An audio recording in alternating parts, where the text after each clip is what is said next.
The California sun hammered down on Naval Special Warfare Command like a physical weight, turning the asphalt into shimmering mirrors of heat.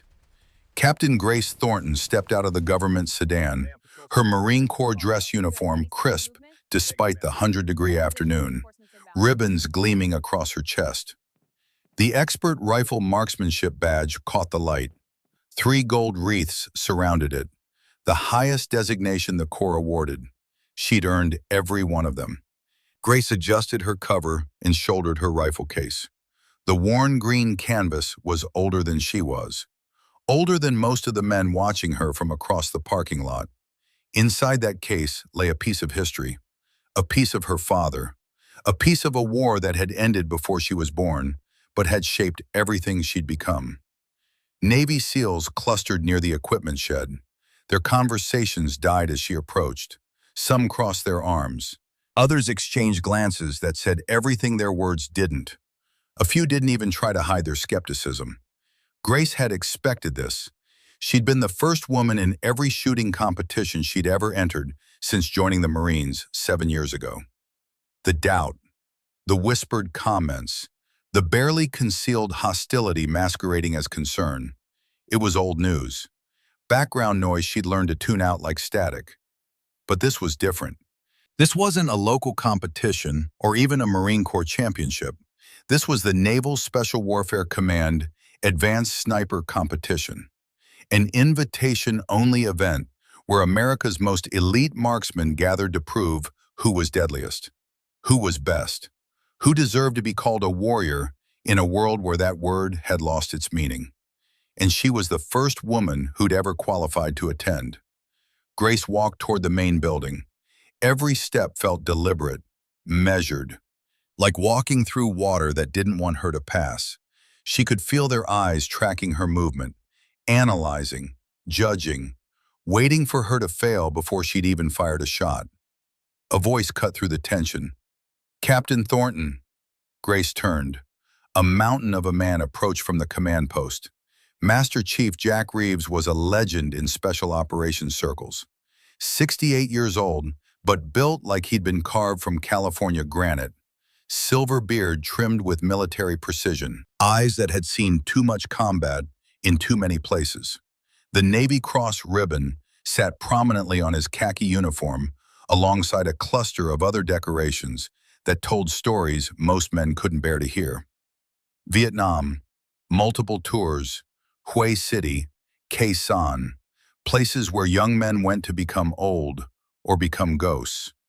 Grace snapped a salute. Reeves returned it with the casual precision of someone who'd performed the gesture 10,000 times. "Master Chief." Reeves studied her face, not the way the others had looked at her. This was different. He was searching for something, some quality that couldn't be measured by gender or politics or the bureaucratic mandates that had brought her here. "Your father and I served together." The words hit Grace like a physical blow. Her father had never mentioned this man's name, never talked about specific people from Vietnam beyond generalities. The war had been something he'd carried in silence, a weight that had shaped him but never broken him. "Sir," he never mentioned. The best ones never do. Reeves's weathered face remained impassive. Marines taught him to shoot. Vietnam taught him to survive. What did he teach you? Grace met his eyes. No flinching, no hesitation. That fundamentals outlast fashion, sir. The corner of Reeves's mouth twitched. Not quite a smile, something harder, something earned through blood and sacrifice. "We'll see." He gestured toward the equipment shed. "Let's get you checked in and issued your gear. Competition starts at 600 tomorrow. You'll bunk in Building 3 tonight." As they walked, Grace noticed the conversations resuming behind them. Hushed, but animated. She caught fragments drifting on the hot California breeze. Political statement. "Won't last a day. They're really doing this." The equipment shed was a treasure trove of military hardware. Long tables displayed an impressive array of rifles that represented the cutting edge of American engineering and lethality. Modern SR-25s with advanced optics packages that could resolve a man's face at 1,500 yards. Barrett M82s that could punch through armor at 2,000 yards. Precision instruments that cost more than most people's cars and embodied decades of research into making killing efficient. Grace's pulse quickened despite herself. She'd trained on standard-issue equipment at Quantico. Good rifles, reliable, but this was next-level gear. The kind of weapons that turned good shooters into legendary ones. "All right, people, listen up." Reeves' voice boomed across the shed like artillery fire. 15 men turned to face him. The best snipers from every branch of the military: SEALs, Marine Scout snipers, Army Rangers, Air Force Special Operations. Each one had been selected because they represented excellence in the deadliest form of warfare. And Grace, the only woman, the only question mark. "We've got 15 competitors this year," Reeves continued. "Mix of services, mix of experience, but all of you are here for the same reason: to prove you're the best marksman in America's arsenal." A young SEAL with lieutenant bars stepped forward with a clipboard. He began calling out names and equipment assignments. His voice was crisp, professional. Each assignment met with satisfied nods from the recipients. Lieutenant Commander Patterson, SR-25 with Schmidt and Bender, PMII scope. A lean man with calculating eyes stepped forward. Commander Daniel Patterson, call sign, Ghost. 4 deployments to Afghanistan, 37 confirmed kills, according to the whispered stories that followed him. He accepted the rifle like it was an extension of his own body, something he'd been born knowing how to use. Captain Anderson, Barrett M82A1 with Leupold Mark 5H D. Staff Sergeant Chen, M40A6 with Night Force ATACR. The list continued. Each competitor received weapons that matched their skills, tools that would give them every advantage that American technology and taxpayer money could provide. Lieutenant Mitchell, custom SR-25 with integrated ballistic computer and thermal optics package. A SEAL in his early 30s stepped forward with barely concealed satisfaction. Lieutenant Ryan Mitchell, rising star in naval special warfare. He'd made no secret of his opinion that this competition should remain what it had always been: a proving ground for warriors, not a stage for political theater. Mitchell examined his rifle with the reverence of a craftsman receiving a masterwork. The optics package alone cost $15,000. It calculated windage automatically, compensated for temperature and humidity, measured range with laser precision, even accounted for the Coriolis effect, the rotation of the Earth itself affecting bullet trajectory. "Like having a PhD in every shot," Mitchell said to the SEAL beside him. Loud enough for everyone to hear, loud enough to make his point clear. Grace kept her face neutral, showed nothing. Her father had taught her that reaction was weakness. Emotion was ammunition you handed to your enemy.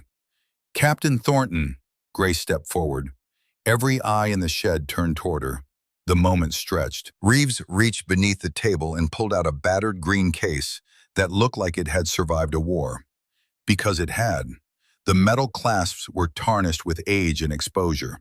The canvas covering was frayed and stained with decades of use and abuse, and the honest wear that came from being trusted in places where trust meant survival. Reeves set it on the table with a heavy thunk that echoed in the sudden silence. "Your rifle, Captain." Grace opened the case slowly. Inside, nestled in deteriorating foam that had lost its cushioning decades ago, lay an M14 battle rifle. Vietnam era. The wood stock was scratched and worn smooth by countless hands. The barrel showed honest use, character earned through combat and maintained through care. And mounted on top was a scope that had clearly seen better days, better decades. The mounting bracket was bent at an angle that made it useless. Through the glass, Grace could see the reticle was completely misaligned, twisted almost 45 degrees. Shattered internal mechanisms visible through cracks in the housing. The shed fell absolutely silent. Grace ran her fingers along the rifle's receiver. She knew this weapon, had cleaned it, had fired it, had learned the fundamentals of marksmanship with it in the mountains of Montana, where her father had taught her that being a warrior wasn't about equipment, it was about will. It was about discipline. It was about mastering fundamentals that didn't change regardless of technology or fashion or time. This was her father's rifle, the one he'd carried through Hue City in February 1968, the one he'd used to save 37 Marines during the bloodiest urban combat of the Vietnam War, the one he'd brought home and maintained with the same care he'd given it in combat, the same ritual cleaning, the same inspection, the same respect for a tool that had kept him alive when everything else had failed. But the scope was completely unusable. Anyone could see that. The mounting screws were stripped. The internal mechanism was damaged beyond any field repair. This scope would never function properly again. "Is there a problem, Captain?" Reeves' voice was neutral, but his eyes were challenging her, testing her. Every person in that shed was watching, waiting, expecting her to complain, to demand equal equipment, to prove she needed special treatment. Grace examined the scope more closely. The mounting screws that weren't stripped turned easily in her fingers. She removed the damaged optic and set it aside carefully, with reverence, because even broken, it represented her father's service. Beneath the scope mount, she found what she was looking for. The rifle's original iron sights, simple, reliable, no batteries, no glass, no technology to fail, just steel and skill in the fundamentals that had kept warriors alive for centuries. She worked the action to ensure it functioned smoothly. The bolt moved with well-worn ease, a weapon that had been maintained by someone who understood that a rifle was more than metal and wood. It was a trust, a responsibility, a tool that deserved respect. She checked the barrel, clean, properly maintained. Someone had cared for this rifle, even if they'd given it to her as a test. Grace looked up at Master Chief Reeves, met his eyes with absolute certainty. "No problem, Master Chief. If it was good enough for my father at Hue, it's good enough for me here." She chambered an empty round, tested the feel, the weight, the balance of a weapon that had proven itself when everything else had failed. "Iron sights will do just fine." The shed erupted, not in approval, in disbelief. Murmurs rippled through the assembled competitors like shockwaves from an explosion. "Iron sights at 600 yards? Against our optics? This isn't 1968. Lieutenant Mitchell actually laughed, a short bark of sound that carried more derision than humor. "You're going to shoot iron sights against AI-assisted ballistic computers? Ma'am, with all due respect, that's suicide. You won't make it past day one." Commander Patterson studied her with renewed interest. Unlike the others, he wasn't smiling. He wasn't mocking. He was evaluating, calculating, trying to understand if she was brave or foolish or something else entirely. Master Chief Reeves raised his hand. The shed fell silent immediately. The kind of silence that only came from absolute authority earned through decades of leading men in combat, through making decisions that sent warriors into hell and brought them back alive. "Gentlemen, Captain Thornton." His voice carried weight, history, truth that couldn't be argued with. "We've spent millions of dollars on technology that makes you better shooters. Computers that calculate what you used to have to learn. Optics that see what you used to have to feel. Electronics that compensate for what you used to have to master." He paused. Let the words sink in like water into dry ground. "But when that technology fails, and it will fail, what's left? The warrior or the machine?" His eyes swept across the assembled shooters, lingered on Mitchell, on Patterson, on the others who carried weapons that cost more than some people earned in a year. Then he looked at Grace. "Some of us believe the warrior makes the weapon deadly. Others think it's the other way around." He picked up her father's M14, held it like it weighed nothing, like it was sacred. "This rifle fought at Hue City in 1968, saved American lives when everything else had failed. Technology broke, radios died, modern weapons jammed, but this rifle kept working. This rifle kept killing America's enemies. This rifle brought a good man home. Reeves set the rifle back in its case, closed the lid with reverence. This week, we'll answer a question. Can the old ways still work? Or have we evolved past the fundamentals that forged warriors for 10,000 years? Captain Thornton is going to help us find out. He looked at Grace directly.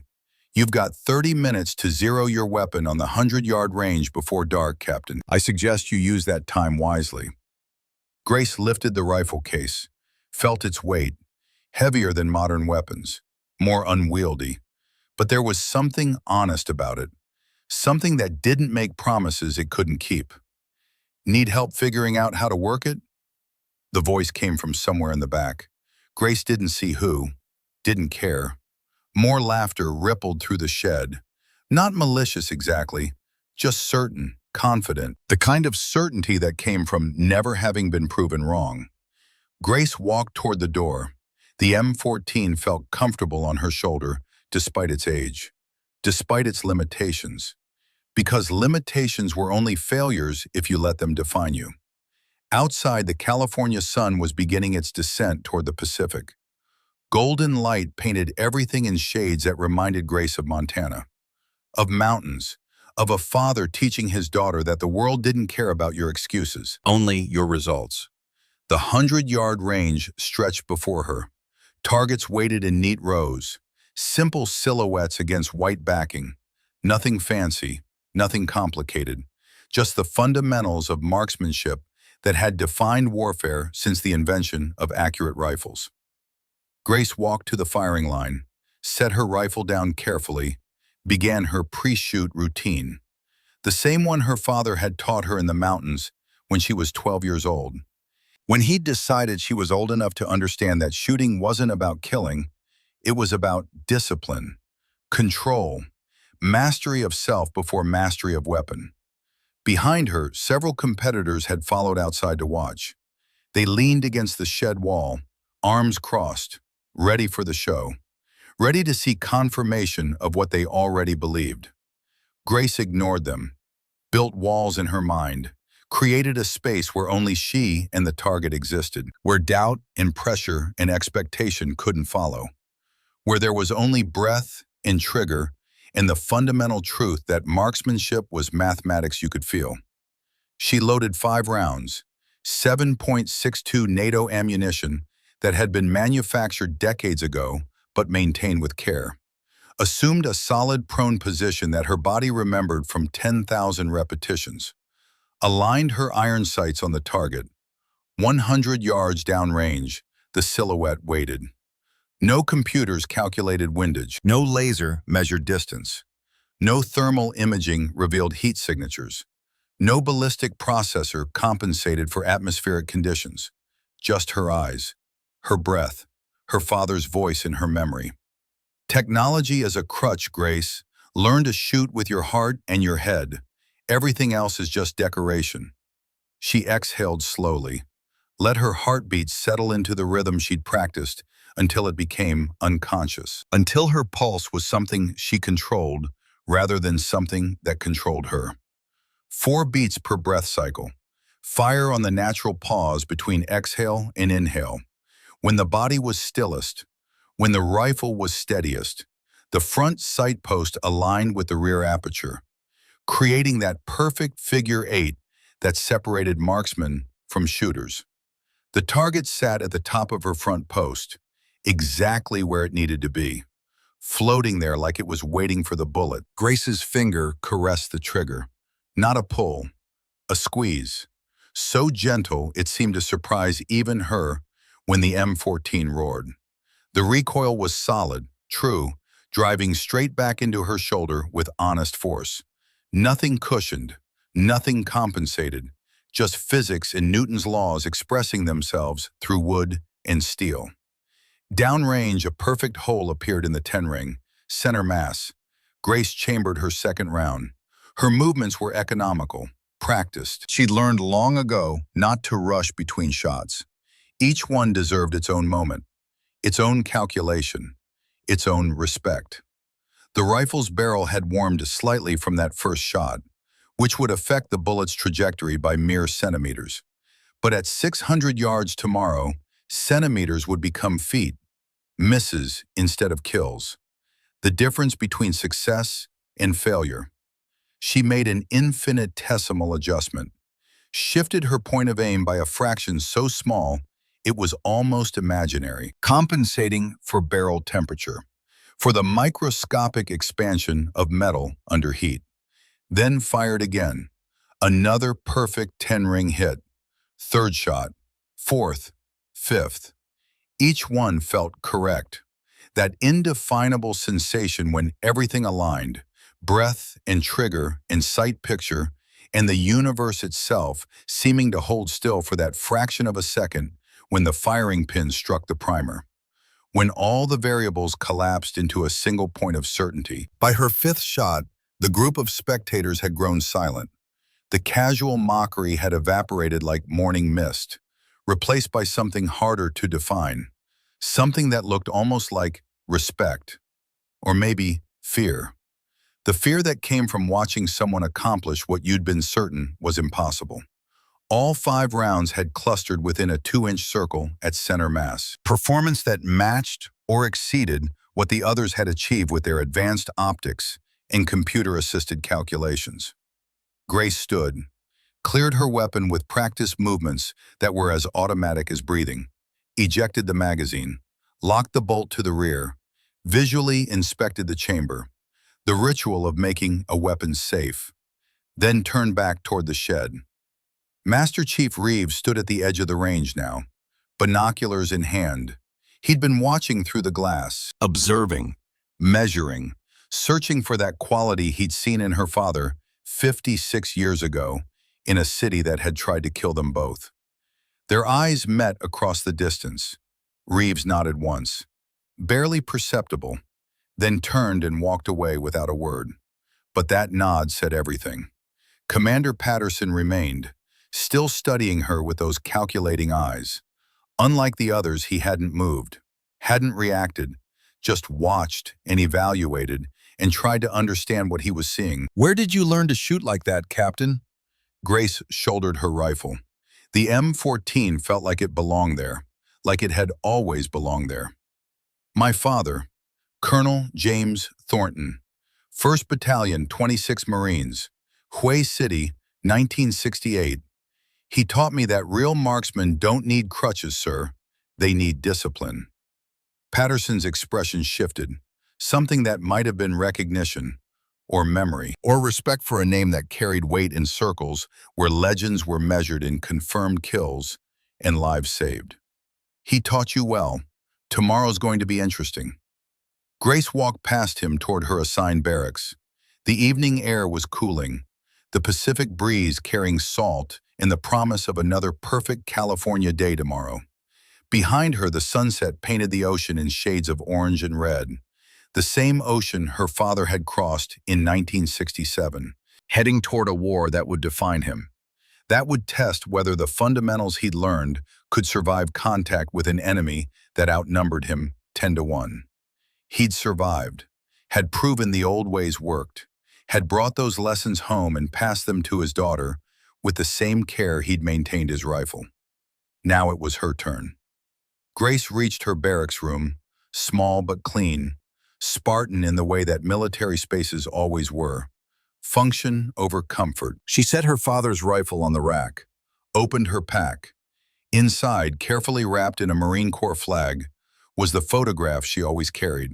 Her father in his dress blues, taken just before his deployment to Vietnam in 1967.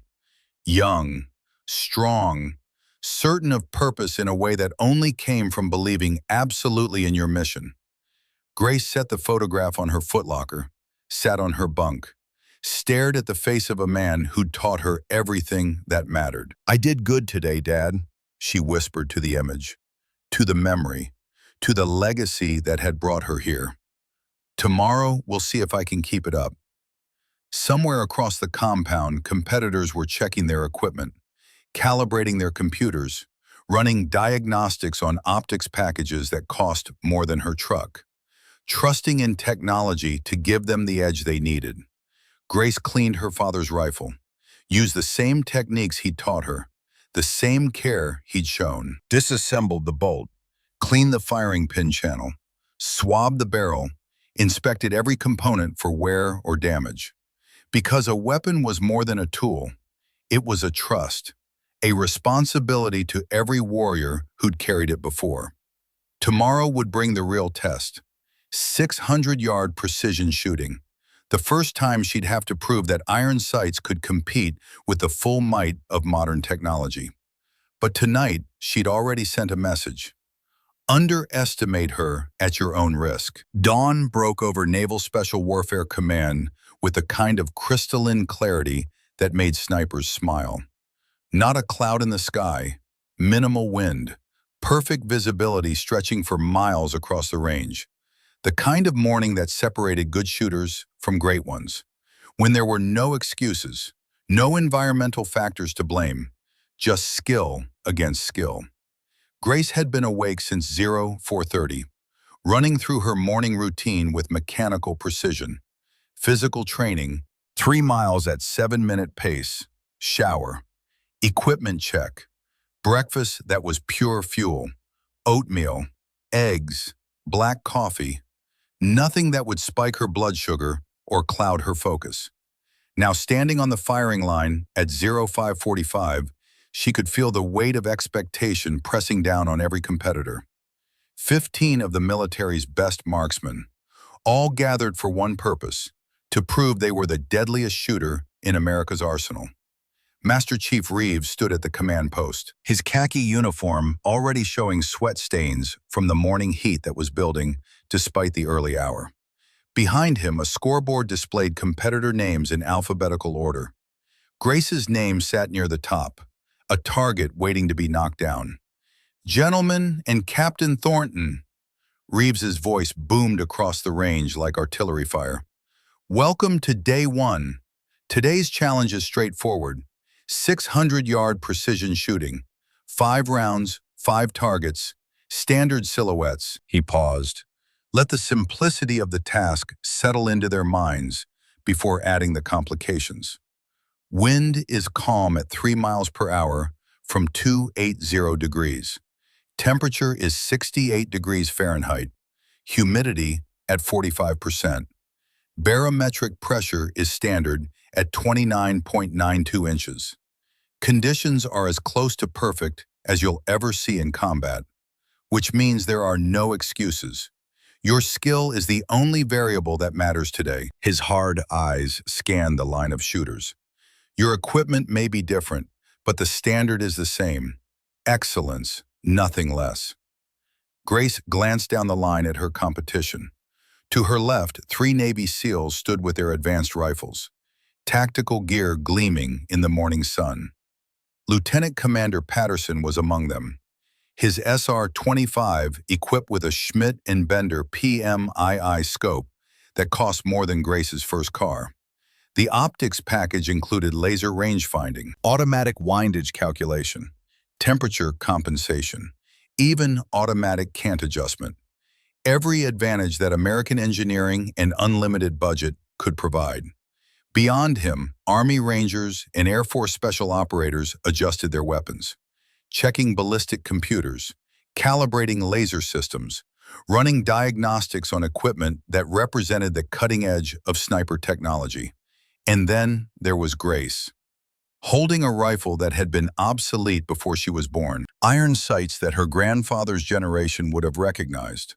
No computers, no lasers, no electronics to give her an edge, just fundamentals. "Shooters will rotate in alphabetical order by last name," Reeves continued.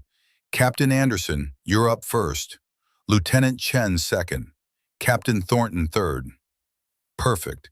Grace would see how others perform first, get a read on the range conditions, watch for subtle wind patterns the flags might miss, learn from their successes and failures before she ever touched her trigger.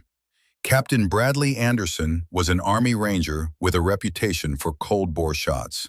First-round accuracy that bordered on supernatural. His rifle was a thing of beauty, a custom AR-10 with every upgrade imaginable. Free-floating barrel, match-grade trigger, custom-bedded stock. Optics that could resolve a man's facial features at 1,000 yards. He assumed his position. The range fell silent except for the gentle flutter of wind flags and the distant sound of waves against the California coast. 5 shots rang out in steady succession. Professional. Controlled. Each one separated by exactly 15 seconds of breathing and recalculation. The range officer's voice crackled over the loudspeaker. 4 10s, 1 9, total score 49. Solid performance. The 9 had clipped the edge of the 10 ring by maybe half an inch, barely a miss at all.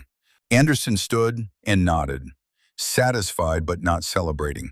He knew 49 wasn't enough to win, just enough to stay in contention. Lieutenant David Chen approached the line next.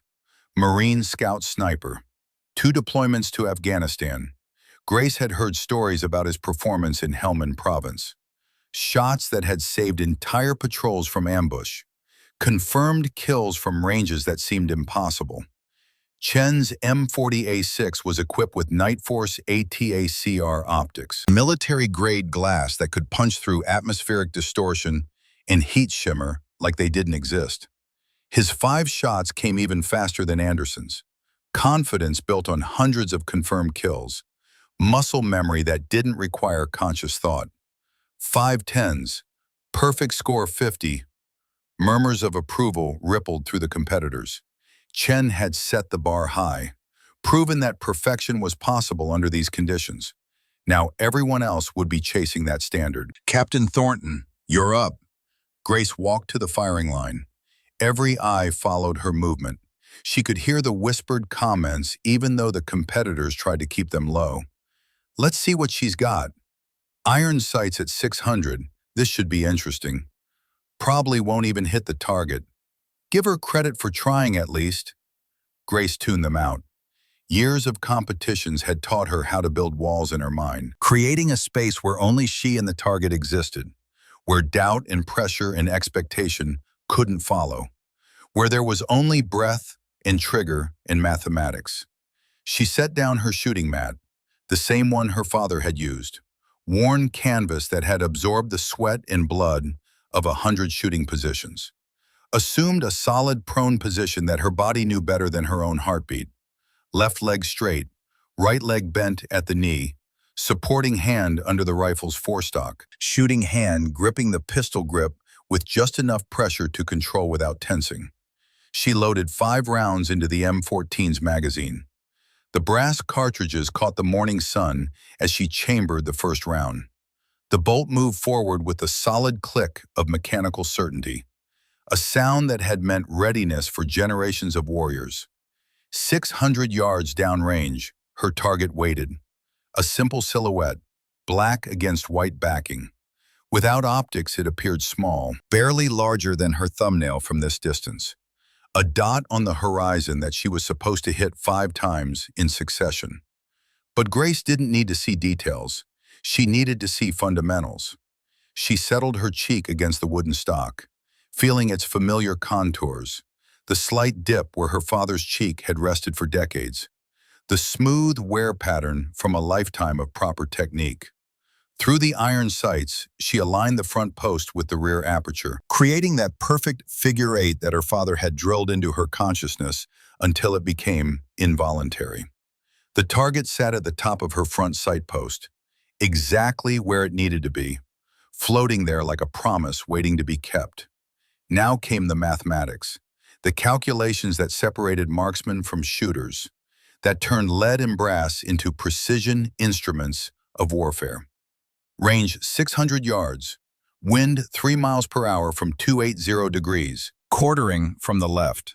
Call it a quarter minute of angle, maybe a hair more. At 600 yards, that meant the bullet would drift approximately 2 inches right without compensation. Elevation, sea level. No significant adjustment needed for altitude. Temperature, 68 degrees. Cool morning, Air is dense. Bullets will fly true with predictable trajectory. Humidity, 45%. Moderate, negligible effect at this distance, but worth noting. Her father's voice echoed in her memory.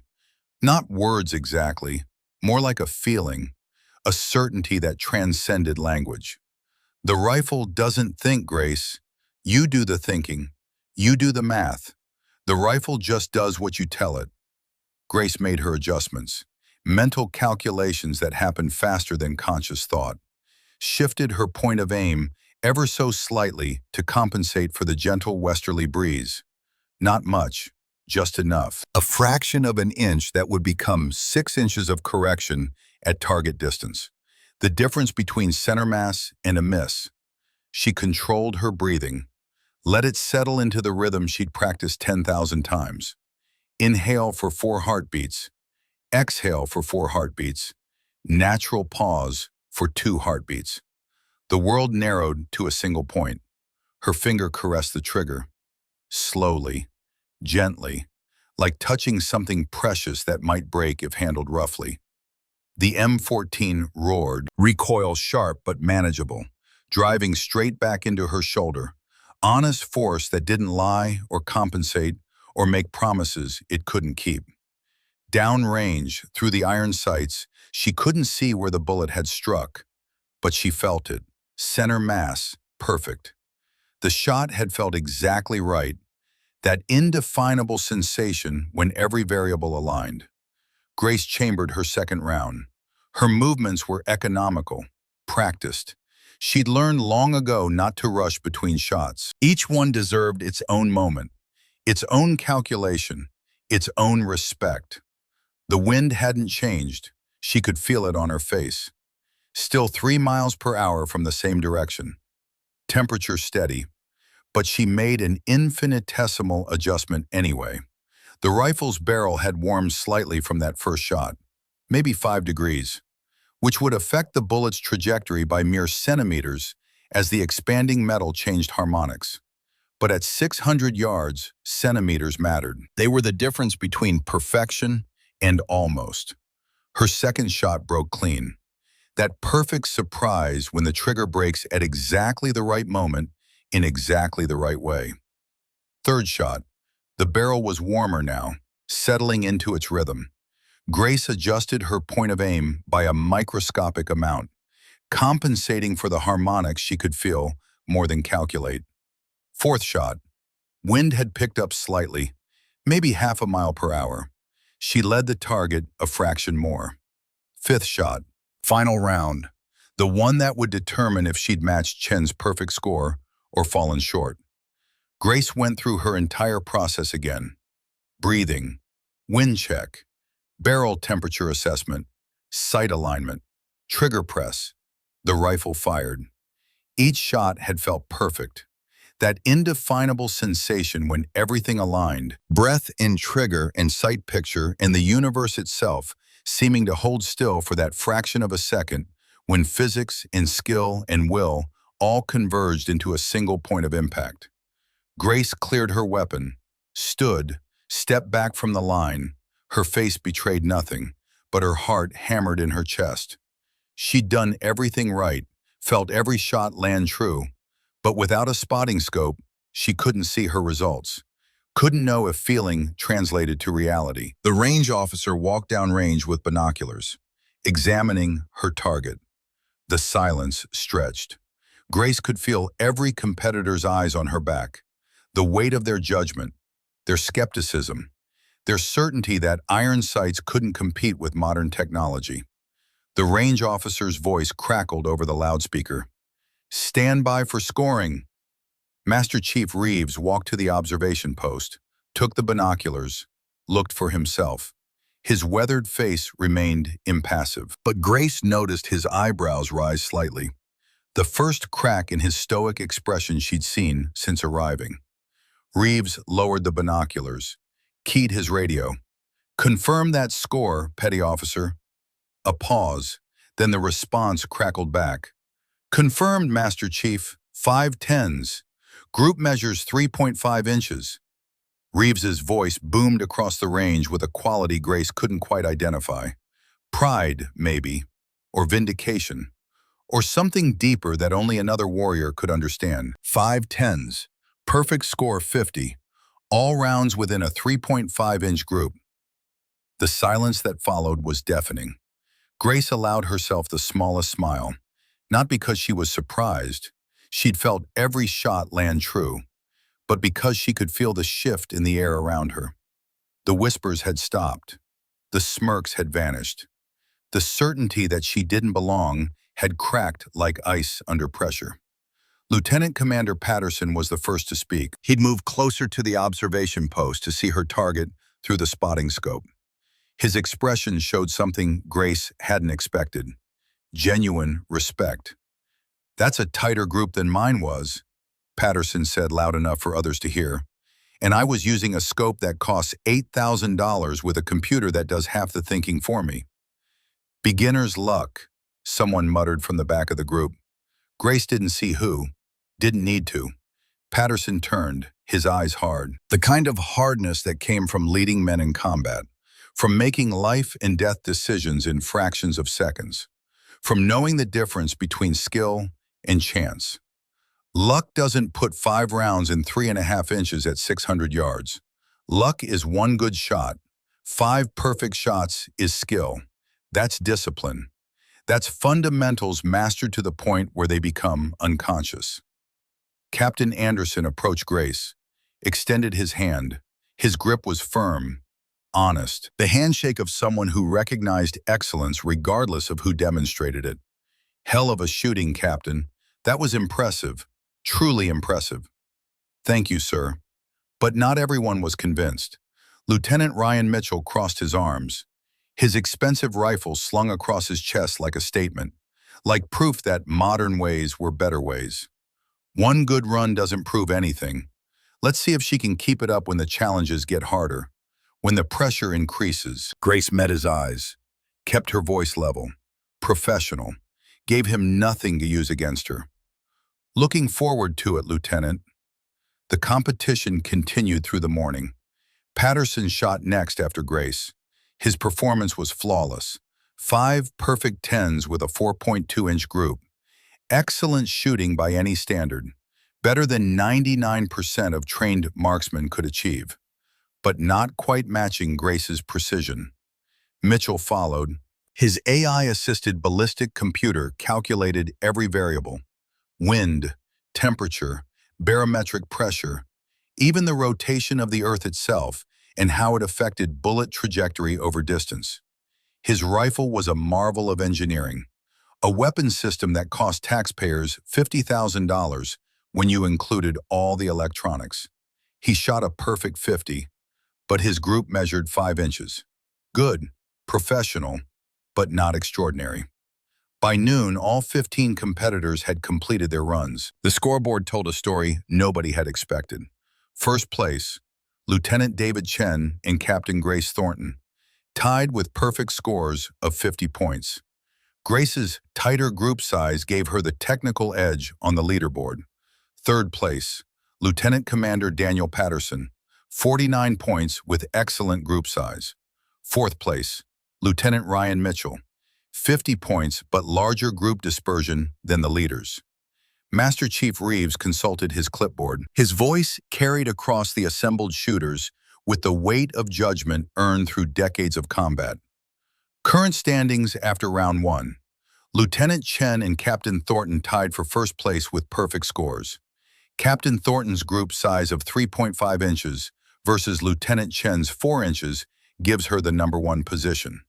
Lieutenant Commander Patterson in third with 49 points. Lieutenant Mitchell in fourth. He looked up, his gaze sweeping across the assembled warriors like a searchlight finding targets. This competition is far from over. We've got 4 more days and increasingly difficult challenges ahead.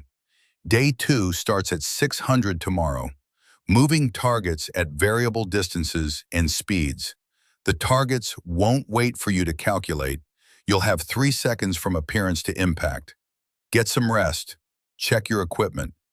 Tomorrow separates the shooters from the snipers. As the group dispersed toward the mess hall for lunch, Patterson caught up with Grace near the equipment shed. His expression was thoughtful, calculating, like he was trying to solve a puzzle that didn't fit his expectations. That was legitimate shooting back there, Captain. Not luck, not beginner's advantage. That was mastery. Just doing what I was trained to do, sir. Your father. You said Hue City, 1968. Grace nodded. The memory of her father was always close, always present. Like he was watching from somewhere beyond reach, but never beyond influence. Colonel James Thornton, 1st Battalion, 26th Marines. He had over 60 confirmed kills during the Tet Offensive. The siege of Hue lasted 26 days. He was there for all of them. But he never talked about the number. He said every shot was a human life. And that weight never leaves you. It shouldn't leave you. The day it does, you become something less than human. Patterson's expression softened. Recognition of something that transcended competition. That connected all warriors who'd pulled triggers in anger, who'd taken lives to save lives. He sounds like he was a wise man, a good man. He was. He taught me that being a sniper isn't about killing, it's about protecting. Every shot you take saves friendly lives. That's the burden and the honor, the responsibility that keeps you awake at night and gets you up in the morning. I wish more shooters understood that. Patterson glanced back at the range where technicians were collecting targets for official scoring records. Day 2 tomorrow. Moving targets in variable conditions. Weather forecast says possible rain and wind by afternoon. Your iron sights might actually give you an advantage if the electronics start acting up in the moisture. We'll see, sir. Every challenge is different. Every day brings new variables. Indeed it does. Patterson paused, then added quietly, "For what it's worth, Captain, I'm glad you're here. This competition needed someone to remind us what marksmanship looked like before computers did our thinking for us." But as Grace walked toward her barracks, she felt something nagging at her, a sense that something was wrong, off, like the feeling you get when someone's been in your room while you were gone. She reached her door. The lock looked normal, but when she opened it, her equipment had been moved. Subtle, nothing obvious, but Grace was trained to notice details.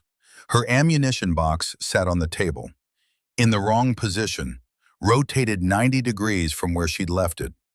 She opened the box carefully, counted the rounds, 35 cartridges. She'd organized 50 rounds last night, counted them twice to be absolutely certain, arranged them in neat rows of 10. 15 rounds were missing. Grace examined the door lock more closely. Fresh scratches around the mechanism. Amateur work, but effective. Someone had picked it. Entered while she'd been at the range. Stolen ammunition that could mean the difference between winning and losing. She sat on her bunk, stared at the evidence of sabotage. Her first instinct was to report it immediately. March straight to Master Chief Reeves and demand an investigation. Demand justice. But something her father had taught her echoed in memory. Never make excuses, Grace. The world doesn't care why you failed. It only cares that you failed. Excuses are what weak people use to justify their inadequacy.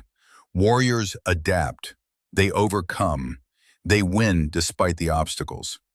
She pulled out her notebook, documented everything. Time discovered, number of rounds missing, description of lock scratches. Everything that might matter later for an official investigation.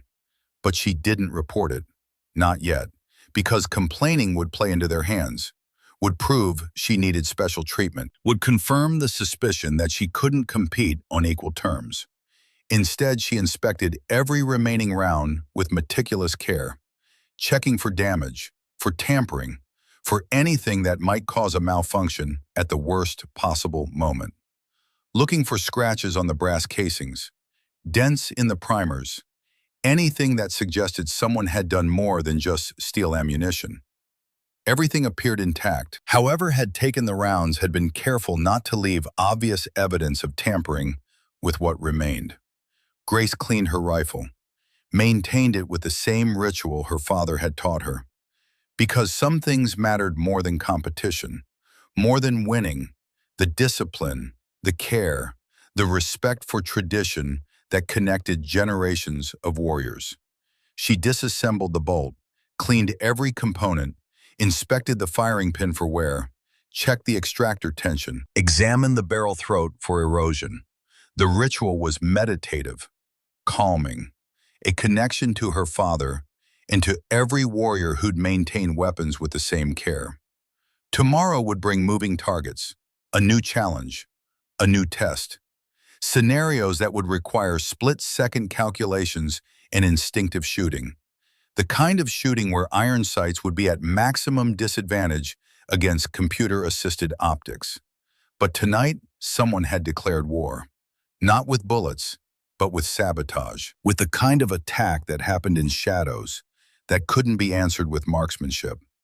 Grace lay back on her bunk, stared at the ceiling, her father's photograph watched from the footlocker. Young and strong and certain, ready to face whatever Vietnam would throw at him. "They're trying to make me fail, Dad," she whispered to the image, to the memory, to the legacy. "But you taught me better than that. You taught me that excuses don't matter, only results. That the measure of a warrior isn't how they perform when everything goes right. It's how they perform when everything goes wrong." Sleep came slowly, but when it came, it brought dreams of Montana, of mountains, of a father teaching his daughter that the only person who could truly defeat you was yourself. Day 2 arrived with complications Grace hadn't anticipated. At 0400, while preparing her equipment in the pre-dawn darkness, she discovered something that made her stomach tighten with controlled anger. The competition bulletin board had no posting about practice sessions, but when she overheard 2 Army Rangers discussing yesterday's familiarization training while walking to breakfast, reality became crystal clear. "Yeah, that moving target system is tricky. Good thing we got those 3 hours of practice yesterday afternoon. Learned all the timing sequences. Got a feel for the different speeds." "Definitely. I'd hate to go in cold on that course. No way you'd score well without practice time." Everyone else had practiced on the moving target system yesterday afternoon. Run through the course multiple times. Learned the patterns. Got comfortable with the timing. Everyone except Grace. She kept her face neutral as she walked to the range. Showed nothing. Revealed no emotion. But internally, the sabotage was escalating. First the missing ammunition, now denied preparation time. Someone was determined to see her fail, determined to prove she didn't belong. By 0600, 15 competitors stood on the modified range. The morning was perfect, clear, calm, no excuses. The moving target system was impressive, engineering marvel, silhouettes mounted on rails that could move in any direction, parallel to the shooting line, perpendicular to it, diagonal angles that created complex lead calculations. Each target appeared at random intervals controlled by computer, stayed visible for exactly 3 seconds before disappearing into concealment behind barriers. Electronic sensors recorded hits and misses with unforgiving accuracy.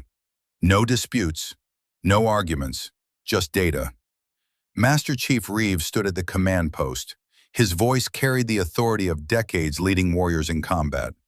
Day 2, moving targets, distances from 400 to 1,000 yards. Speeds from 2 to 15 miles per hour. Directions are random, computer-controlled. Unpredictable patterns. You'll have 3 seconds per target. See it. Calculate lead and drop. Engage. 10 targets total. Miss and you lose points. Simple as that. He paused. Let the difficulty sink in. This tests your ability to make instant calculations under pressure. In combat, targets don't wait for you to consult your ballistic computer. They don't stand still while you dial in your scope. They move. They evade. They try to survive. Today you prove you can hit them anyway. Grace studied the range during the safety brief, trying to understand movement patterns, looking for rhythms or predictability. anything that would compensate for her lack of practice time. But the system was truly random. Computer-generated patterns that didn't repeat. The only advantage practice time would have given was familiarity with the interface, understanding how targets appeared and disappeared, an advantage she'd been deliberately denied. Shooters will engage in order of current standings, Reeves continued. Lieutenant Chen, you're first. Captain Thornton, second. Chen approached the line with confidence. His Night Force optics allowed smooth target tracking, wide field of view, high magnification. He could acquire targets early and follow their movement through the scope. First target appeared at 600 yards, moving left to right at moderate speed. Chen's rifle barked. Hit. Second target, 400 yards, moving perpendicular. Hit. He worked through the sequence professionally, competently, but Grace noticed he hesitated slightly on the longer shots, the ones where calculation became more complex. Third target, miss.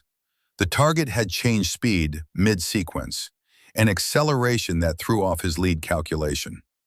By the end, Chen had scored 7 hits out of 10. Respect just her eyes and her training, and thousands of hours of practice compressed into instinct. The first target appeared at 500 yards, moving diagonally across her field of view, northeast to southwest, maybe 8 miles per hour. Grace's mind processed variables in microseconds. Distance, 500 yards. Velocity, 8 miles per hour, means target moving roughly 12 feet per second. Time of flight at this distance, approximately 0.7 seconds. Target will travel 8 to 9 feet during flight time. Lead by approximately 3 feet given the angle. Wind 3 miles per hour from the west. Adds maybe 6 inches of drift. Barrel temperature, cool. First shot, no compensation needed. Her front sight post led the target by what felt right. What thousands of hours of practice had burned into muscle memory, she squeezed. Hit. The sensor light illuminated green, confirming what she'd felt. Target 2 appeared at 900 yards, moving perpendicular to her position, west to east. Faster now, maybe 12 miles per hour. Longer distance meant more flight time, more lead required, more wind drift to compensate for, more variables to calculate in the fraction of a second before the target disappeared. Grace adjusted, her breathing controlled. Fired, hit.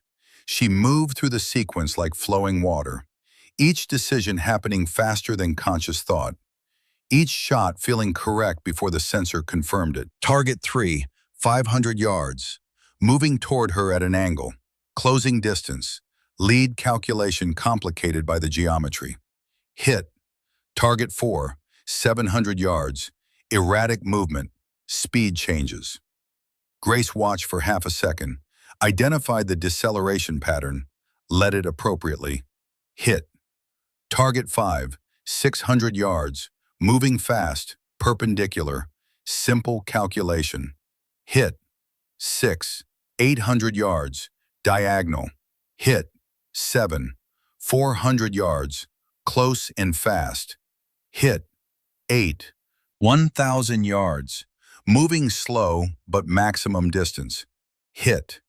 The 9th target appeared at maximum range, 1,000 yards, moving at maximum speed, 15 miles per hour, appearing from behind cover for only 3 seconds. This was the nightmare scenario. Maximum distance, maximum speed, minimum time. Grace saw it appear, tracked its movement for 1 second, calculating frantically. 1,000 yards meant approximately 1.5 seconds flight time. Target moving 15 miles per hour meant 22 feet per second. During flight time, target would travel 33 feet. Lead required was massive. She aimed what felt like a full body length ahead of the silhouette. Fired. The sensor remained dark. Miss. She'd led too far. Anticipated acceleration that hadn't happened. Overcompensated for the distance. Grace cleared her mind, refused to dwell on failure. One target remained, one chance to finish strong. The 10th target appeared at 650 yards, moving erratically. Speed changes designed to fool even computer-assisted calculations, accelerating and decelerating in a pattern that seemed random. Grace watched for one full second, burning precious time, but identifying the pattern, it wasn't truly random.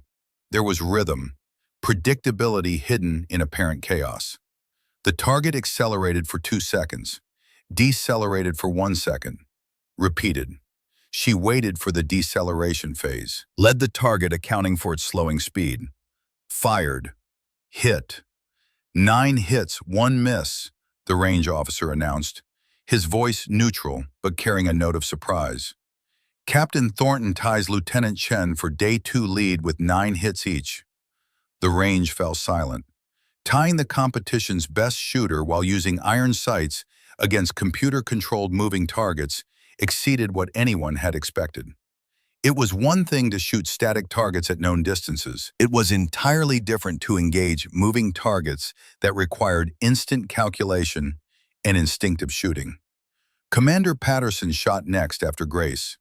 His SR-25 with advanced ballistic computer and tracking optics gave him every advantage. The computer calculated lead automatically based on target velocity. The scope's tracking feature allowed him to follow targets smoothly. He managed 9 hits, same as Grace and Chen. Excellent performance that demonstrated why he'd earned his reputation. Lieutenant Mitchell followed. His expensive rifle with integrated ballistics should have given him an edge. But something was wrong. His shots were rushed, hurried, like he was trying to prove something instead of just shooting well.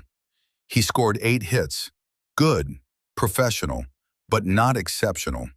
His frustration was visible as he cleared his weapon and left the line.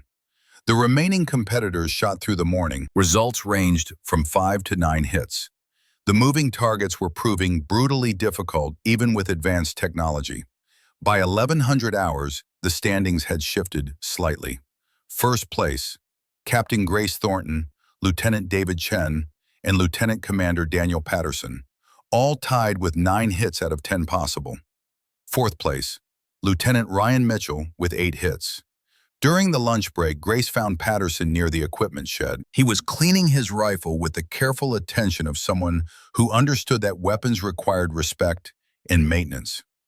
"Hell of a performance out there, Captain," Patterson said without looking up from his work. "That 9th target was nearly impossible. Maybe actually impossible. I missed it too on my run today." "You practiced yesterday afternoon, though." Patterson looked up sharply, his eyes narrowing. "Wait, you practiced yesterday too, right?" They ran familiarization sessions from 1400 to 1700 hours. Grace's expression darkened slightly. "I wasn't informed there were practice sessions." Patterson's eyes widened, then hardened. "That's not right. That's not just unfair. That's deliberate sabotage. Everyone should have been notified. Everyone should have had equal preparation time." He set down his cleaning rod, his voice taking on an edge. "What else has gone wrong?" Grace hesitated. Pride versus pragmatism warring inside her. Her father had always said pride was a sniper's worst enemy. It clouded judgment, got people killed in combat, made you stupid when you needed to be smart. "Someone took 15 rounds from my ammunition last night, broke into my quarters while I was sleeping.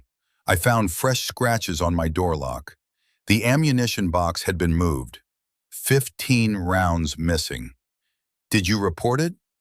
I've documented everything, photographed the lock scratches, counted the remaining ammunition, written down exact times and observations. But I haven't filed a formal report yet." Patterson stood, his expression serious.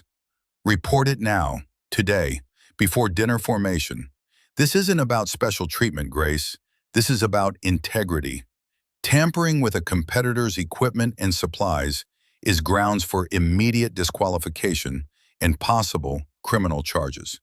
If someone's doing this to you, they need to be caught and stopped before it gets worse. I don't want to seem like I'm making excuses." "It's not an excuse, it's a fact. Look, I respect that you want to prove yourself on merit, that you don't want special treatment, But there's a difference between earning your place and allowing someone to cheat you out of what you've earned. Patterson's voice softened slightly. You shot 9 out of 10 moving targets with iron sights and no practice time. That's not just impressive, that's borderline miraculous. You've already proven yourself. Now let the system work. Let Master Chief Reeves investigate. Let whoever's doing this face consequences. Grace considered his words, the logic, the truth that silence could be its own form of weakness. I'll report it to Master Chief Reeves before 1700 hours. Good.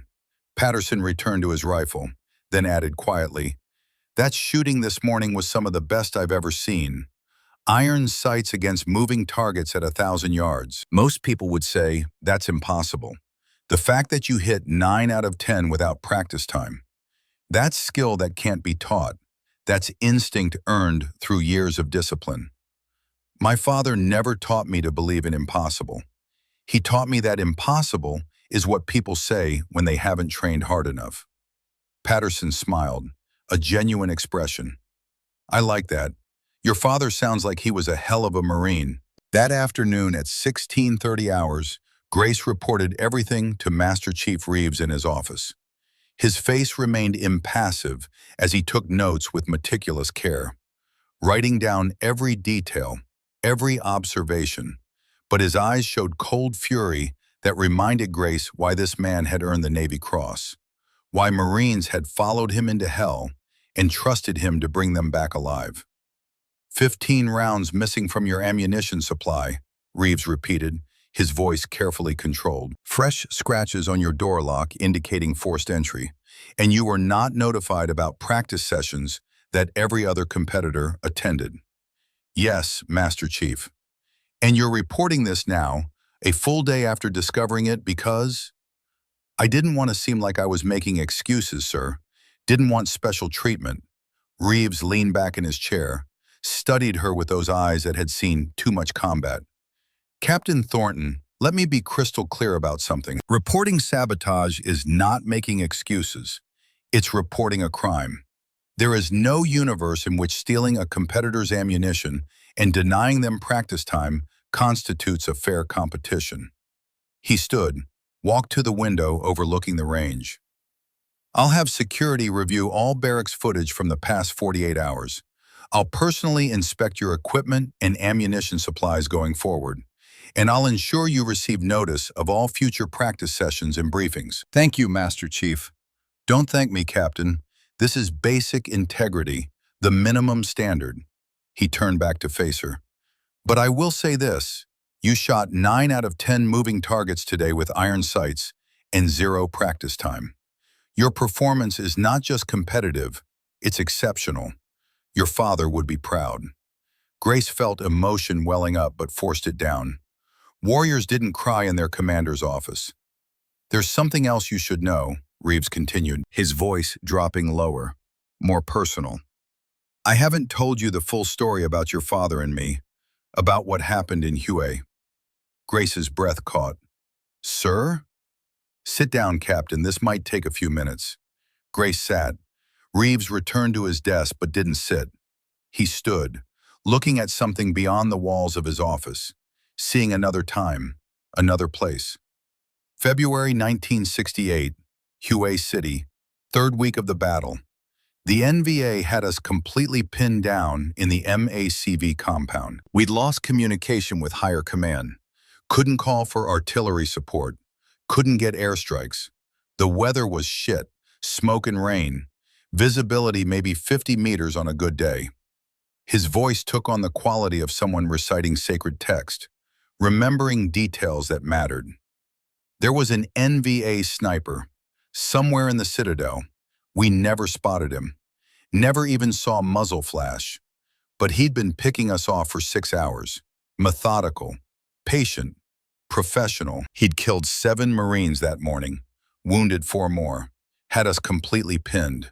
We couldn't move, couldn't evacuate the wounded, couldn't do anything but wait and die, one at a time.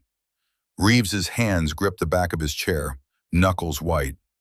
Your father was positioned on the roof of the Treasury building, 400 yards from our position. We had no radio communication. He couldn't coordinate with us. He was operating completely independently, but through the smoke and rain, through visibility that made seeing impossible, he was watching, analyzing, hunting. Grace leaned forward, riveted. 850 yards through smoke and rain that should have made the shot impossible. Your father put that NVA sniper down. One shot. Iron sights. No laser rangefinder. No ballistic computer. No spotting scope. Just skill and will, and decades of discipline compressed into one perfect trigger press. Reeves's voice roughened with emotion he usually kept buried. But he didn't stop there. He'd identified 11 more NVA soldiers attempting to flank our position, moving through the rubble, trying to get behind us where they could finish off the entire compound. Your father eliminated all 11 of them. 11 shots, 11 kills, ranges from 400 to 900 yards, through conditions that made seeing targets almost impossible. He met Grace's eyes directly. Your father's shooting that day saved 37 Marines. I was one of them, 19 years old, combat correspondent, not even supposed to be in the fighting. But when the NVA attacked, everyone fought. I was certain I was going to die in that compound, certain my mother would get a telegram and a folded flag. Your father's skill was the difference between me standing here and being a name on a memorial wall. Grace felt tears threatening but forced them back. He never told me details, just said Hugh was hell. The good ones carry it quiet. Reeves moved around his desk, sat down. But you need to know something else. Your father was recommended for the Silver Star that day. The paperwork was submitted. Witness statements taken. Everything documented. But during the chaos of the Tet Offensive, the paperwork got lost. Misfiled or destroyed, we don't know. He never received his medal. Never got the recognition he deserved for saving 37 American lives. Reeves opened a drawer in his desk, pulled out a file folder. That's one reason I brought you here, Captain. Not just to compete, but to finish what should have been completed 56 years ago. Grace stared at the folder. Sir, when this competition is over, regardless of how you place, there's going to be a ceremony. I've spent the last 3 years tracking down surviving witnesses from that day, collecting statements, rebuilding the documentation. Your father is finally going to receive his Silver Star, and I want you to be there to accept it on his behalf. Tears came now. Grace couldn't stop them, didn't try. He would be so proud, Master Chief. He should be proud of you, Captain. You're carrying his legacy forward. You're proving that the skills he mastered still matter in a world that thinks technology has made fundamentals obsolete. Reeves stood, handed her a tissue. Tomorrow is day 3. Weather forecast is calling for a storm, heavy rain, high winds. Your iron sights might actually give you an advantage when everyone else's electronics start failing. Get some rest. And Grace? It was the first time he'd used her first name. Yes, Master Chief? Watch your back. Whoever's sabotaging you isn't going to stop just because you reported it. They're escalating. And people who feel threatened do desperate things. That evening, Grace sat in her barracks with the door locked, in a chair wedged under the handle. She cleaned her father's rifle with extra care, inspected every round of her remaining ammunition under a magnifying glass, looking for any sign of tampering. Everything appeared normal.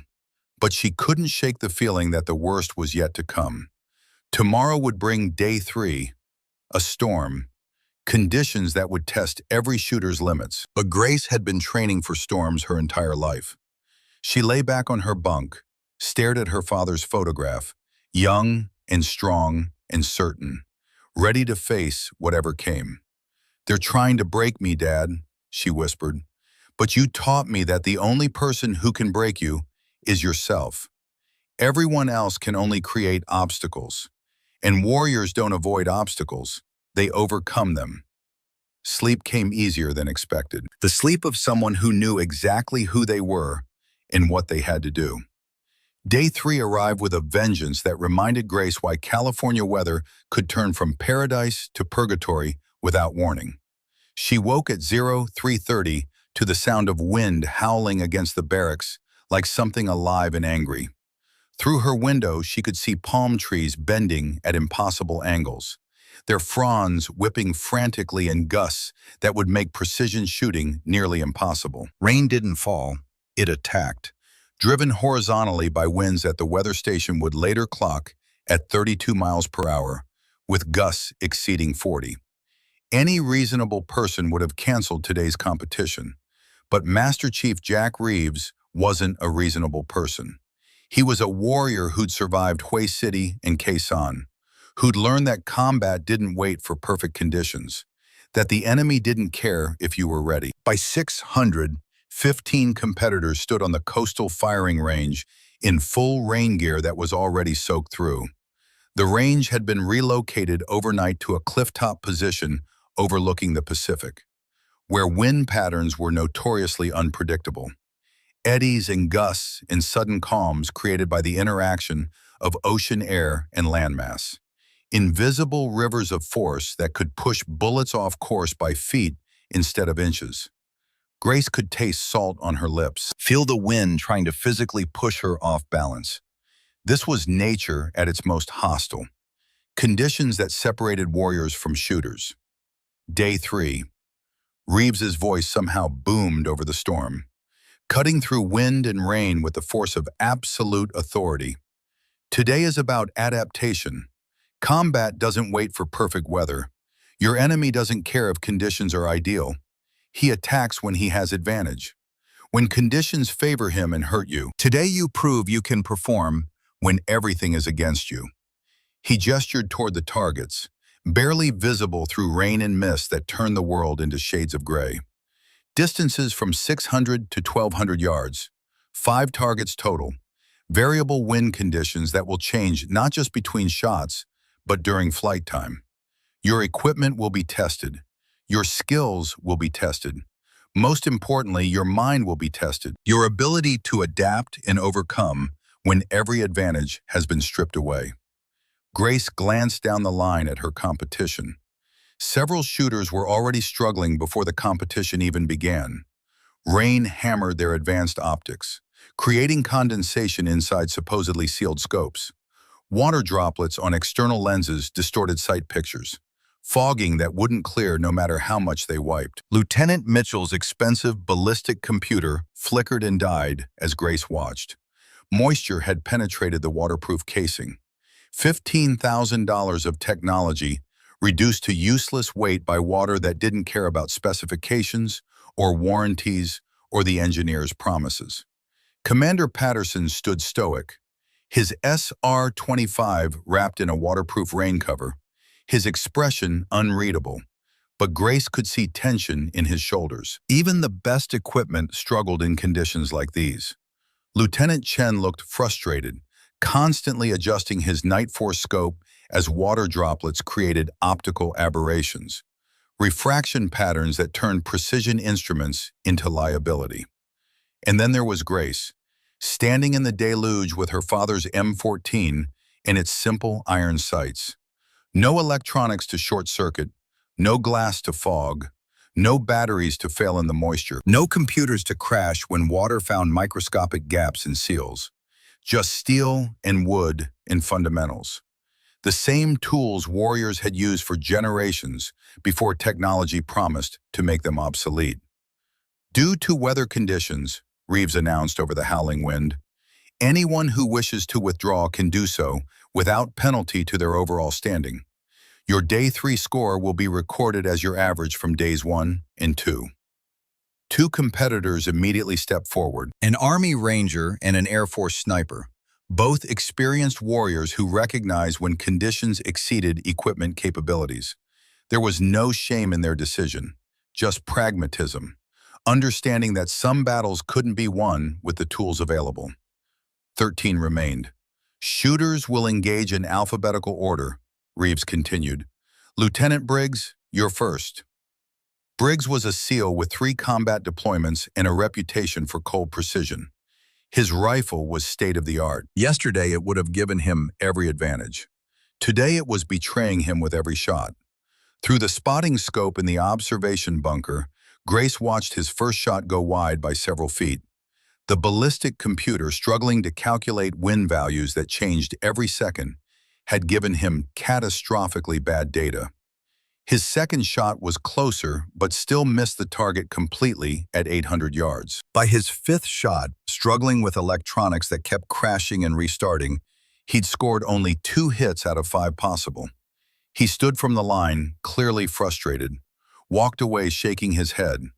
A professional warrior defeated not by lack of skill, but by equipment that couldn't handle the conditions. The storm was winning. Second shooter managed 3 hits. Third shooter, 1 hit. The Tempest was systematically stripping away technology's advantages, revealing the difference between warriors who could adapt and those who depended on tools that had failed them. "Captain Thornton, you're up." Grace moved to the line, her M14 slick with rain but functioning perfectly. Every component made of materials that didn't care about water.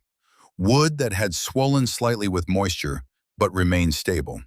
Steel that was wet but unaffected. Mechanisms that worked through simple physics that rain couldn't change. She assumed prone position, feeling cold water soak immediately through her uniform. The discomfort didn't matter. Pain was temporary. Performance was permanent. That's what her father had taught her in Montana winters, when fingers went numb and breath froze in the air. Through her iron sights, she could barely see the first target at 600 yards through the rain and mist. The world had turned into gradations of gray, shapes more imagined than seen. But visibility wasn't everything. Sometimes it was barely anything. Grace closed her eyes, felt the wind against her face, against her hands, against every exposed part of her body. It came from the west, hard and steady with the weight of ocean behind it, with a slight upward component as air hit the cliff face and was forced higher, creating thermal currents that would push bullets up and sideways in ways that no ballistic computer could accurately predict. Her father's voice echoed in memory, a lesson taught on a foggy morning in Montana when she was 14 years old, when he'd taken her hunting in conditions that made seeing impossible. When you can't see, you feel. The wind talks to you if you listen. The air has weight, it has texture, it has personality that changes moment to moment. Trust your senses.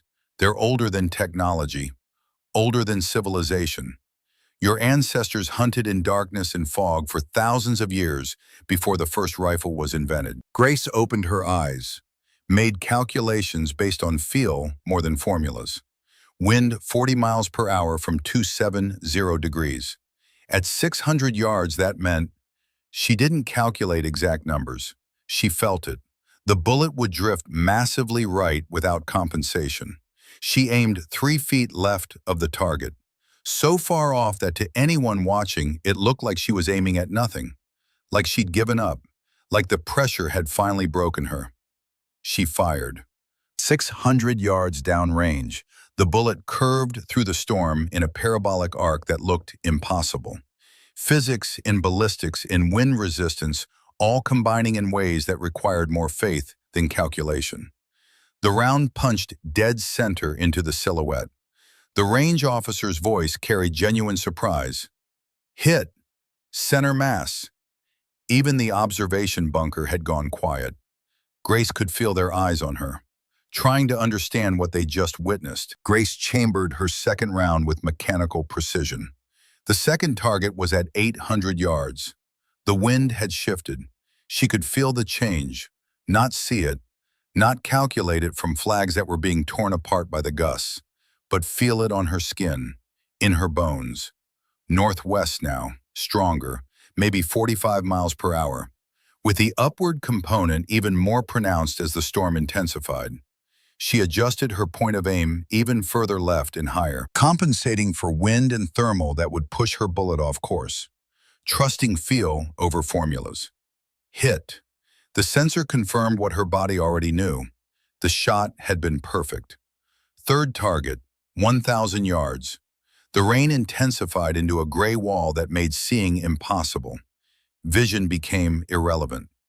Grace waited, breathing slowly, feeling for a lull in the wind, a momentary calm in the chaos. There, perhaps 2 seconds, a brief window when the storm seemed to take a breath, when the horizontal rain eased slightly and the wind dropped from 45 to maybe 30 miles per hour. She fired immediately, trusting instinct over thought. Hit. Fourth target. 1,200 yards. 3/4 of a mile through Pacific storm. The maximum effective range of her rifle, even in perfect conditions. In this tempest, it should have been impossible. Grace's calculations became pure instinct. Years of training and thousands of rounds fired, compressed into split-second decisions that bypassed conscious thought entirely. Lead left. Compensate up and right. Fire during the microsecond pause between gusts when the wind allows it. The M14 roared, recoil solid against her shoulder. Hit. Fifth and final target. 900 yards, but positioned at an angle that created complex wind patterns. Currents swirling around the observation buildings. Eddies formed by terrain features creating chaos that even the most sophisticated computers would struggle to model accurately. Grace studied it for 10 full seconds. Precious time that ate into her window. But she was reading information that couldn't be rushed. Watching how the rain fell. How the mist moved at different elevations. Understanding that wind wasn't one thing. It was layers. Streams at different altitudes and velocities. Rivers of force flowing over and around obstacles in ways that created pockets of calm and zones of violence. She aimed what seemed like 5 feet from the target, so far off course that several observers thought she'd made a catastrophic error, that the pressure had finally overwhelmed her judgment. Grace squeezed the trigger one final time.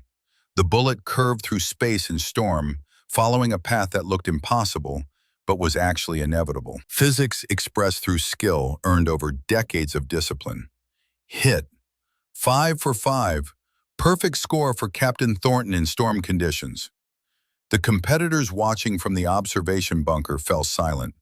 Even Mitchell, who'd been skeptical and hostile from the beginning, stood with his mouth slightly open, staring at the target verification display like it showed something that violated the fundamental laws of nature.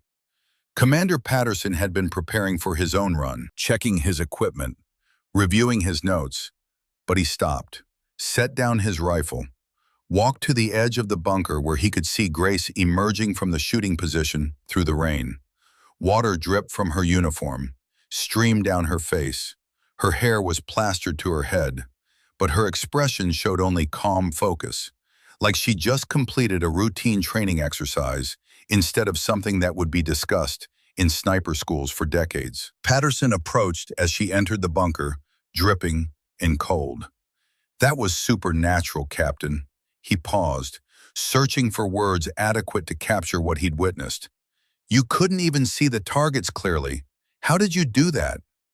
Grace wrung water from her sleeves, her voice matter-of-fact, like she was explaining basic mathematics instead of performing what most shooters would consider magic. Sometimes you don't need to see everything. You just need to feel what matters. Wind isn't invisible. It has weight, temperature, patterns. If you pay attention, if you've trained yourself to read the information that's always there. Your father taught you that. It wasn't a question. In the mountains of Montana, he'd take me hunting in fog so thick you couldn't see 10 feet, in snow that came sideways, in conditions where technology was useless and instinct was everything. He said it would make me a better shooter when conditions were clear. That training and hardship makes performance in normal conditions feel easy. Patterson shook his head slowly, a mixture of admiration and something close to awe. "I've got a computer that cost taxpayers $15,000. It has algorithms developed by MIT engineers, processing power that can perform millions of calculations per second. And it can't tell me what the wind is doing because the conditions change faster than it can adapt. You're doing it by feel, by instinct, by skills that don't require batteries or processors." Computers are great tools, sir, until they're not. When they fail, you need to know the fundamentals. Otherwise, you're just carrying expensive weight that can't help you. The competition continued through the morning. Patterson managed 3 hits out of 5, an impressive performance given the conditions. His experience and adaptability allowing him to overcome some of his equipment's limitations. But nowhere near Grace's perfection. Chen struggled with fogged optics, condensation that wouldn't clear, creating refraction patterns that made accurate aiming impossible. He scored only 2 hits. A professional warrior brought low by technology that promised advantages, but delivered vulnerability. Mitchell's dead computer left him essentially shooting blind. He attempted all 5 shots, but couldn't compensate for wind he couldn't measure. Scored 0 hits. Stood from the line looking like he'd been personally betrayed by the rifle that had cost more than a new car. The remaining shooters fared even worse. Some couldn't see their targets at all through rain-soaked optics. Others fired hoping their computers would somehow pull miracles from chaos. Technology that was supposed to give them advantages had become liability in conditions that didn't care about engineering promises. By noon, when Reeves finally called a halt to the competition as the storm reached truly dangerous levels, the standings had shifted dramatically. First place, Captain Grace Thornton. Perfect score in impossible conditions, leading by a margin that seemed insurmountable. Second place, Lieutenant Commander Daniel Patterson. Professional performance despite equipment limitations. Third place, Lieutenant David Chen. Solid shooting hampered by technology failures. Fourth place, tied. Multiple competitors including Lieutenant Ryan Mitchell, struggling to adapt when their tools failed them. As competitors filed out of the observation bunker toward vehicles that would take them back to dry buildings, several approached Grace. Their skepticism had evaporated like steam, replaced by something that looked like respect, even reverence. Captain Anderson, the Army Ranger who'd been polite but doubtful from the beginning, extended his hand, his grip firm and genuine. "Ma'am, I owe you an apology, a serious one. I didn't think you belonged here, thought this was political correctness compromising excellence. I was completely wrong. That shooting was beyond anything I've ever witnessed. You didn't just compete with us, you dominated in conditions that defeated everyone else. I'm honored to have watched you work." "No apology necessary, Captain. You just didn't know what I was capable of. Now you do." Others followed with similar acknowledgments, quiet nods, requests to learn techniques. The tide had turned completely. Grace was no longer the outsider being tested. She was the standard, the competitor everyone else was chasing, the embodiment of something they'd forgotten in their rush to embrace technology. But not everyone was pleased. Lieutenant Mitchell stormed past without a word, his face dark with anger that went beyond professional frustration. This was personal now. His expensive equipment had failed. His assumptions about technology's superiority had been shattered. And a woman shooting a Vietnam-era rifle with iron sights had beaten him decisively. And watching from the command post through rain-streaked windows, Commander William Stryker scowled at the scoreboard. His arms crossed, his expression showing fury that transcended competition. This wasn't about scores anymore. It was about worldviews being challenged, about beliefs being proven wrong, about everything he'd built his career on crumbling like wet sand. Patterson noticed Stryker's expression, moved close to Grace as they walked toward the transport vehicles. "Watch out for Stryker. He's escalating. I've seen that look before. In combat, when men feel cornered, when everything they believed is being proven wrong, they get desperate, they get dangerous. I can't control what he does, sir. I can only control what I do." "I know. Just be careful. Keep your equipment secure, your ammunition locked. Trust your instincts. If something feels wrong, it probably is." Before Grace could respond, Master Chief Reeves' voice boomed across the parking area. "Captain Thornton, a word, in my office, now." Grace followed Reeves through the rain. His office was warm and dry, almost shocking after hours in the storm. He gestured for her to sit, closed the door. His expression was serious. "I need to tell you something about your father. The full story. Something I should have told you earlier, but the time wasn't right." Grace sat, water still dripping from her uniform. "Sir?" Reeves pulled out a folder from his desk, opened it. Inside were photographs yellowed with age, documents, official reports. February 24th, 1968, Hue City, third week of the battle. The NVA had us pinned in the MACV compound. We'd lost all communication with higher command. Radio equipment destroyed, couldn't call for artillery support, couldn't request airstrikes. The weather was terrible, smoke from fires, rain, visibility maybe 50 meters on a good day, 20 meters most of the time. He pulled out a black and white photograph, showed it to Grace. Young Marines, dirty, exhausted, scared but determined. "That's me, 19 years old. I was a combat correspondent, not supposed to be fighting, but when the NVA attacked, everyone became infantry. We didn't have the luxury of specialization when the enemy was trying to kill us all." Reeves pulled out another document, an after-action report typed on an old typewriter. There was an NVA sniper, professional, patient, deadly. He'd positioned himself somewhere in the Citadel. We never found his exact location, never even saw muzzle flash through the smoke. But he'd been methodically eliminating us for 6 hours. 7 Marines killed that morning, 4 more wounded seriously. He was breaking our will, making us afraid to move, to evacuate casualties, to do anything but hide and wait to die. His voice took on a quality Grace had never heard before, reverence mixed with remembered terror. "Your father was positioned on the roof of the Treasury building, 400 yards from our position.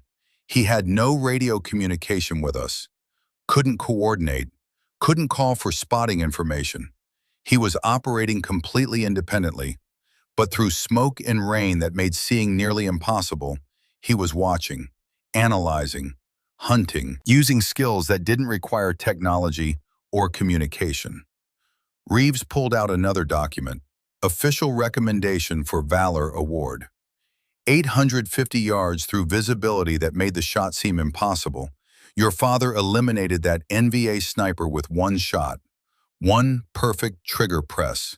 Iron sights, no laser rangefinder, no ballistic computer, no thermal optics to see through smoke. Just skill and discipline and the fundamentals he'd mastered through years of training. Grace felt her throat tightening. But he didn't stop there. While everyone else was celebrating the sniper's death, your father had identified another threat.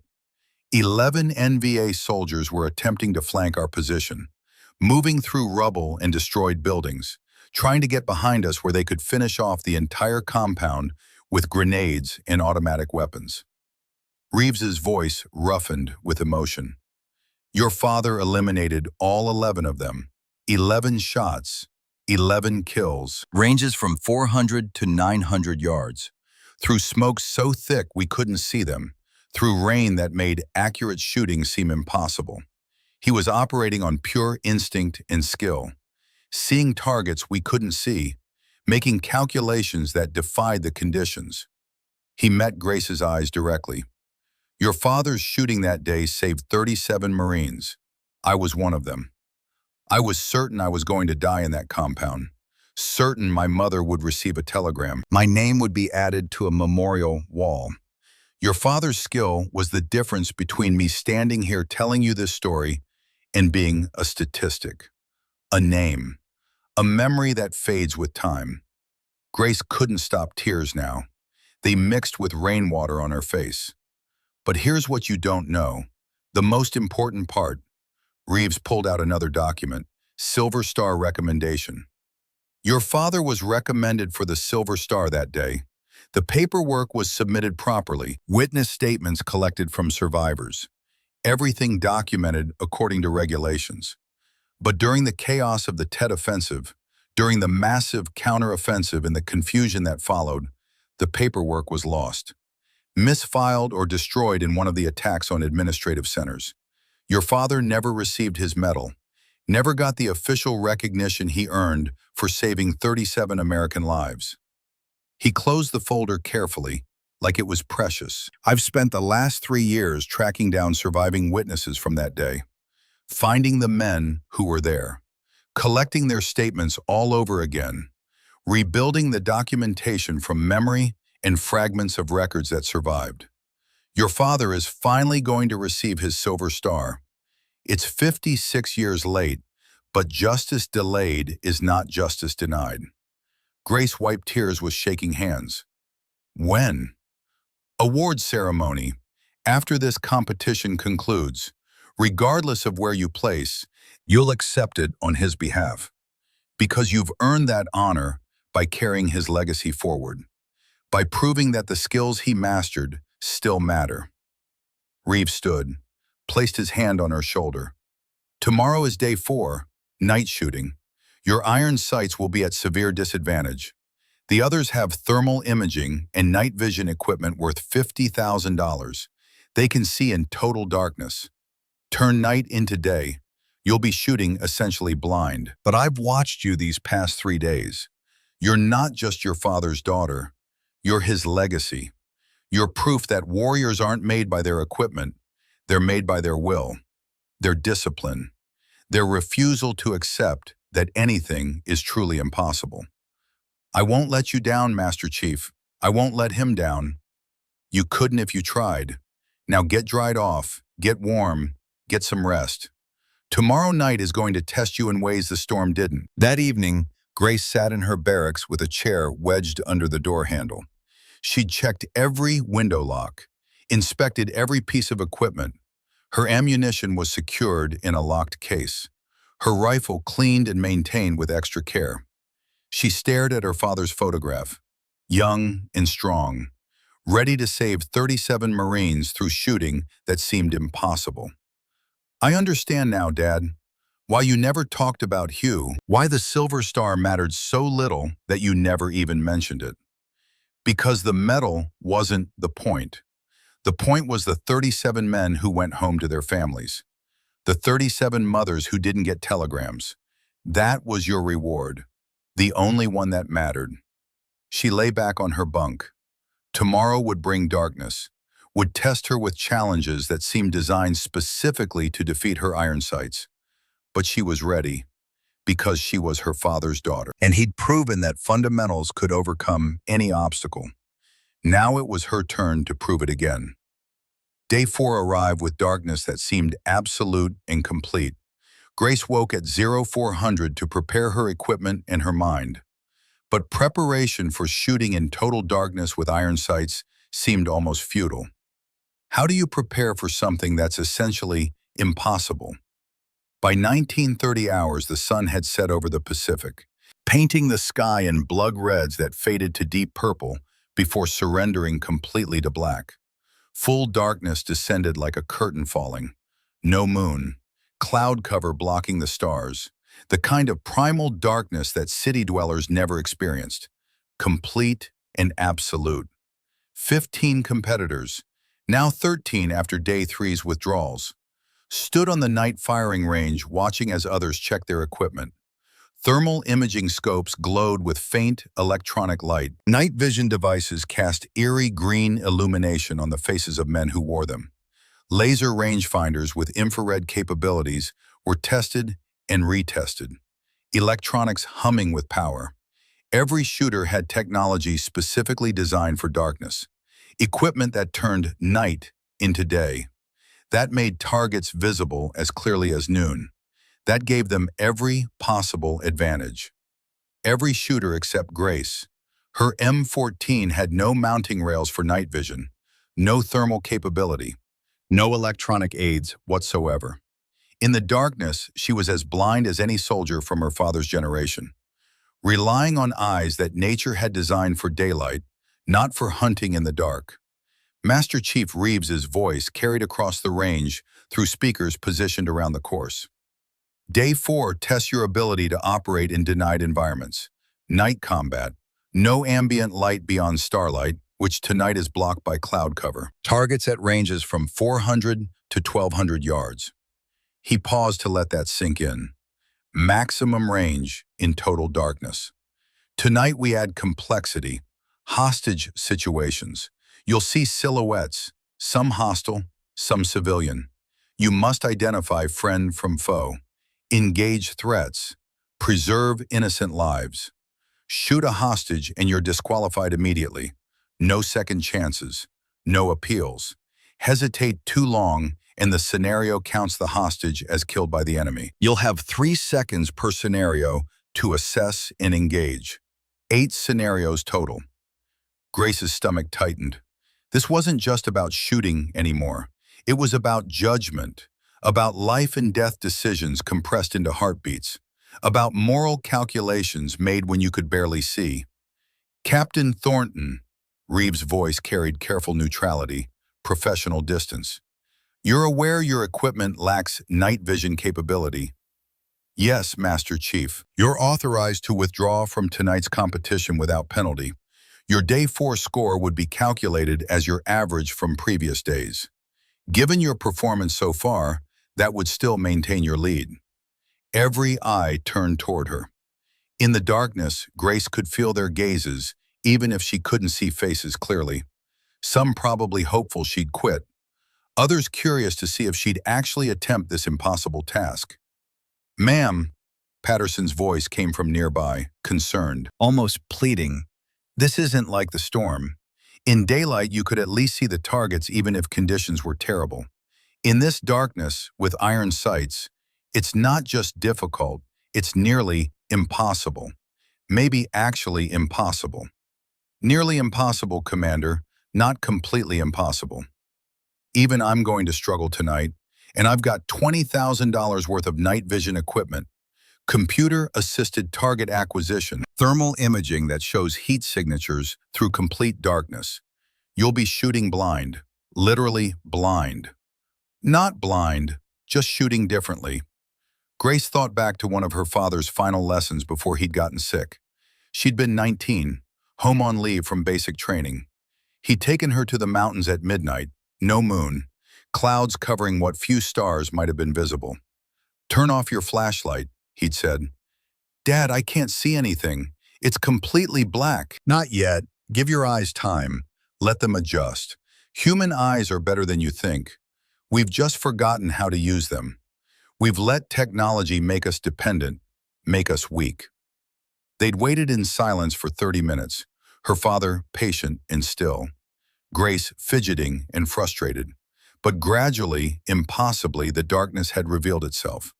Not as daylight, but as gradations of shadow, shapes emerging from nothing, movement becoming visible.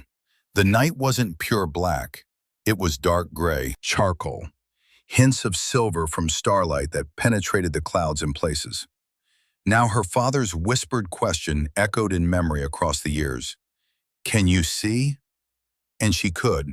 Not clearly, not perfectly, but enough. I'm shooting, Master Chief.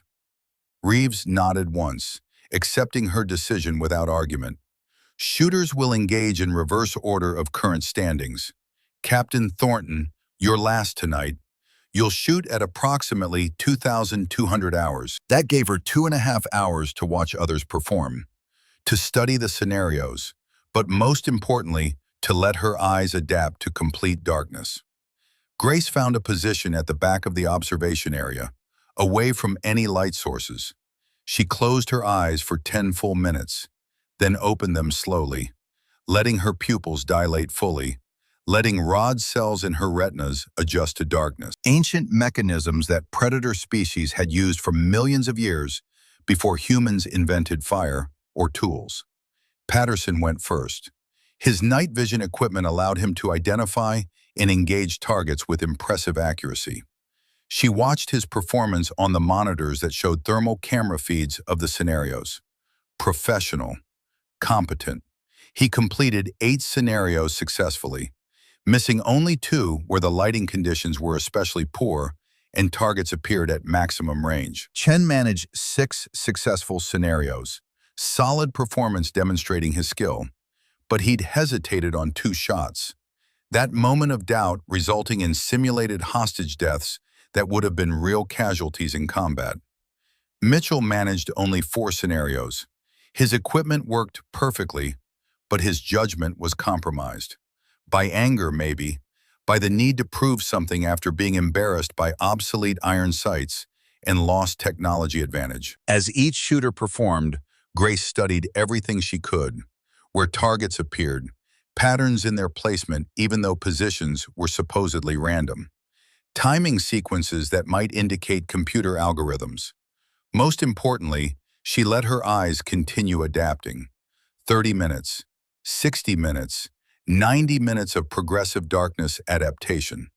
Her pupils dilating fully, taking up every photon of available light, rod cells becoming hypersensitive, the ancient systems that let humans hunt at dawn and dusk, awakening fully for the first time in her modern life.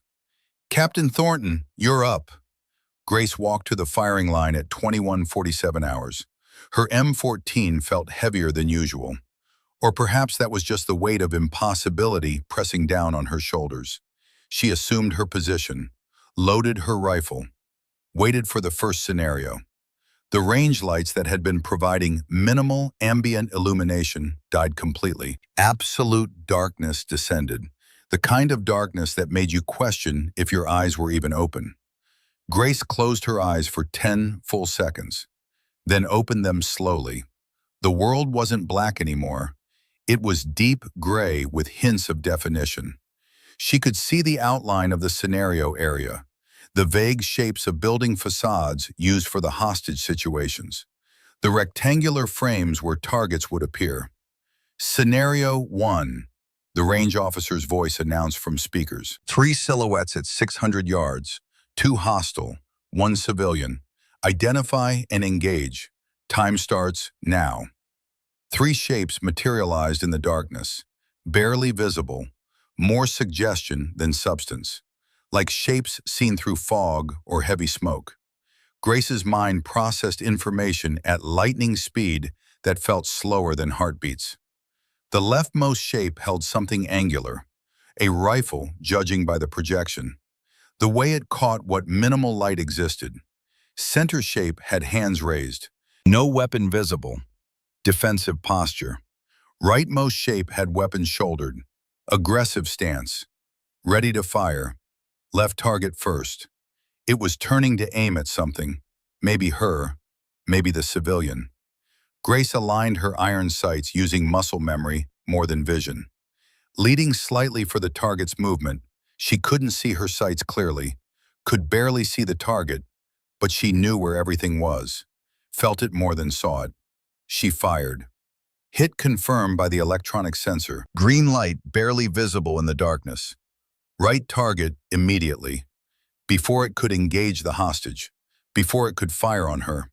She shifted aim. Fired. Hit. 2 seconds had elapsed. The hostage remained standing. Unharmed. Scenario 1 complete. No casualties. Grace allowed herself 1 slow breath before the next scenario loaded. Scenario 2 appeared at 800 yards. Even darker area. 4 silhouettes this time. 3 civilians, 1 hostile. The hostile was crouched behind a civilian, using the innocent as a shield. Grace waited, watching for movement, for any indication of position or intent. Patterns that would reveal who was a threat. The hostile shifted slightly, exposing his shoulder and head for a fraction of a second. A sliver of vulnerability that required perfect timing and perfect aim. She fired into that narrow space, hit, hostage unharmed. Scenario 3. 5 silhouettes at 1,000 yards. Grace could barely see them as anything more than dark spots against slightly lighter background. Movement, shapes, but no details. No way to identify weapons or postures clearly. She watched for 2 full seconds. Burning time, but gathering information. Seeing patterns in how shapes moved. How they related to each other spatially. building a mental picture from fragments. 2 hostiles, 3 civilians. She identified targets. Engaged. 2 shots, 2 hits.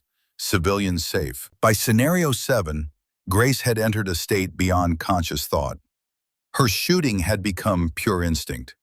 Eyes processing the minimal light available. Mind calculating angles and distances. Hands moving the rifle before her brain fully registered the decisions being made. She was operating on a level that transcended technique or technology, accessing something primal and perfect. The same state her father had achieved at Hue City when conscious thought would have been too slow, when instinct was the only thing fast enough to save lives. Scenario 8.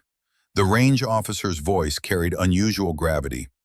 Target at 1,200 yards, hostage situation, low light conditions, partial obstruction. Time starts now.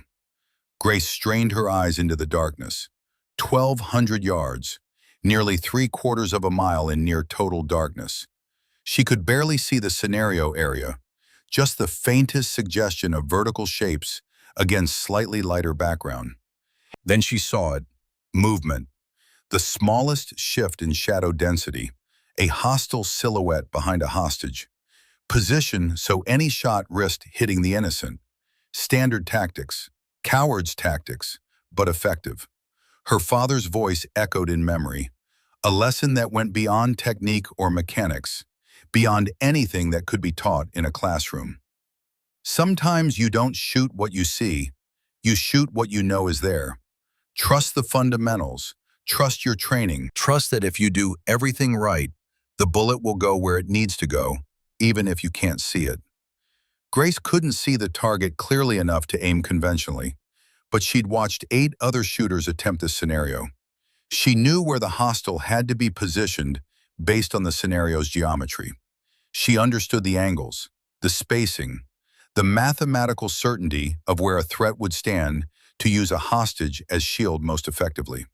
She aimed at empty darkness, trusting mathematics over vision, trusting training over sight, trusting fundamentals that had kept warriors alive for millennia before night vision and thermal imaging. She fired into blackness. For 3 heartbeats, silence. The kind of silence that preceded either vindication or catastrophic failure. Then the sensor light illuminated. Green, confirming the impossible. Hit confirmed. Hostage secure. Scenario 8 complete. The range erupted. Even competitors who'd been skeptical all week were standing now, voices raised in disbelief and admiration, staring at the darkness where Grace had just accomplished something that shouldn't have been possible. That violated every assumption about what human capability could achieve without technology. That proved fundamentals could overcome any obstacle if mastered deeply enough. Grace stood, cleared her weapon, her hands steady despite the adrenaline coursing through her system. She just shot a target she couldn't see, at a distance that required faith more than skill, and succeeded. Patterson was the first to reach her as she entered the observation bunker, his expression showing something between admiration and disbelief. "That last shot, Grace," he paused, struggled to find words. "You couldn't even see the target. How?" "I didn't need to see it, sir. I knew where it had to be. Mathematics, geometry, understanding that some truths exist whether you can see them or not."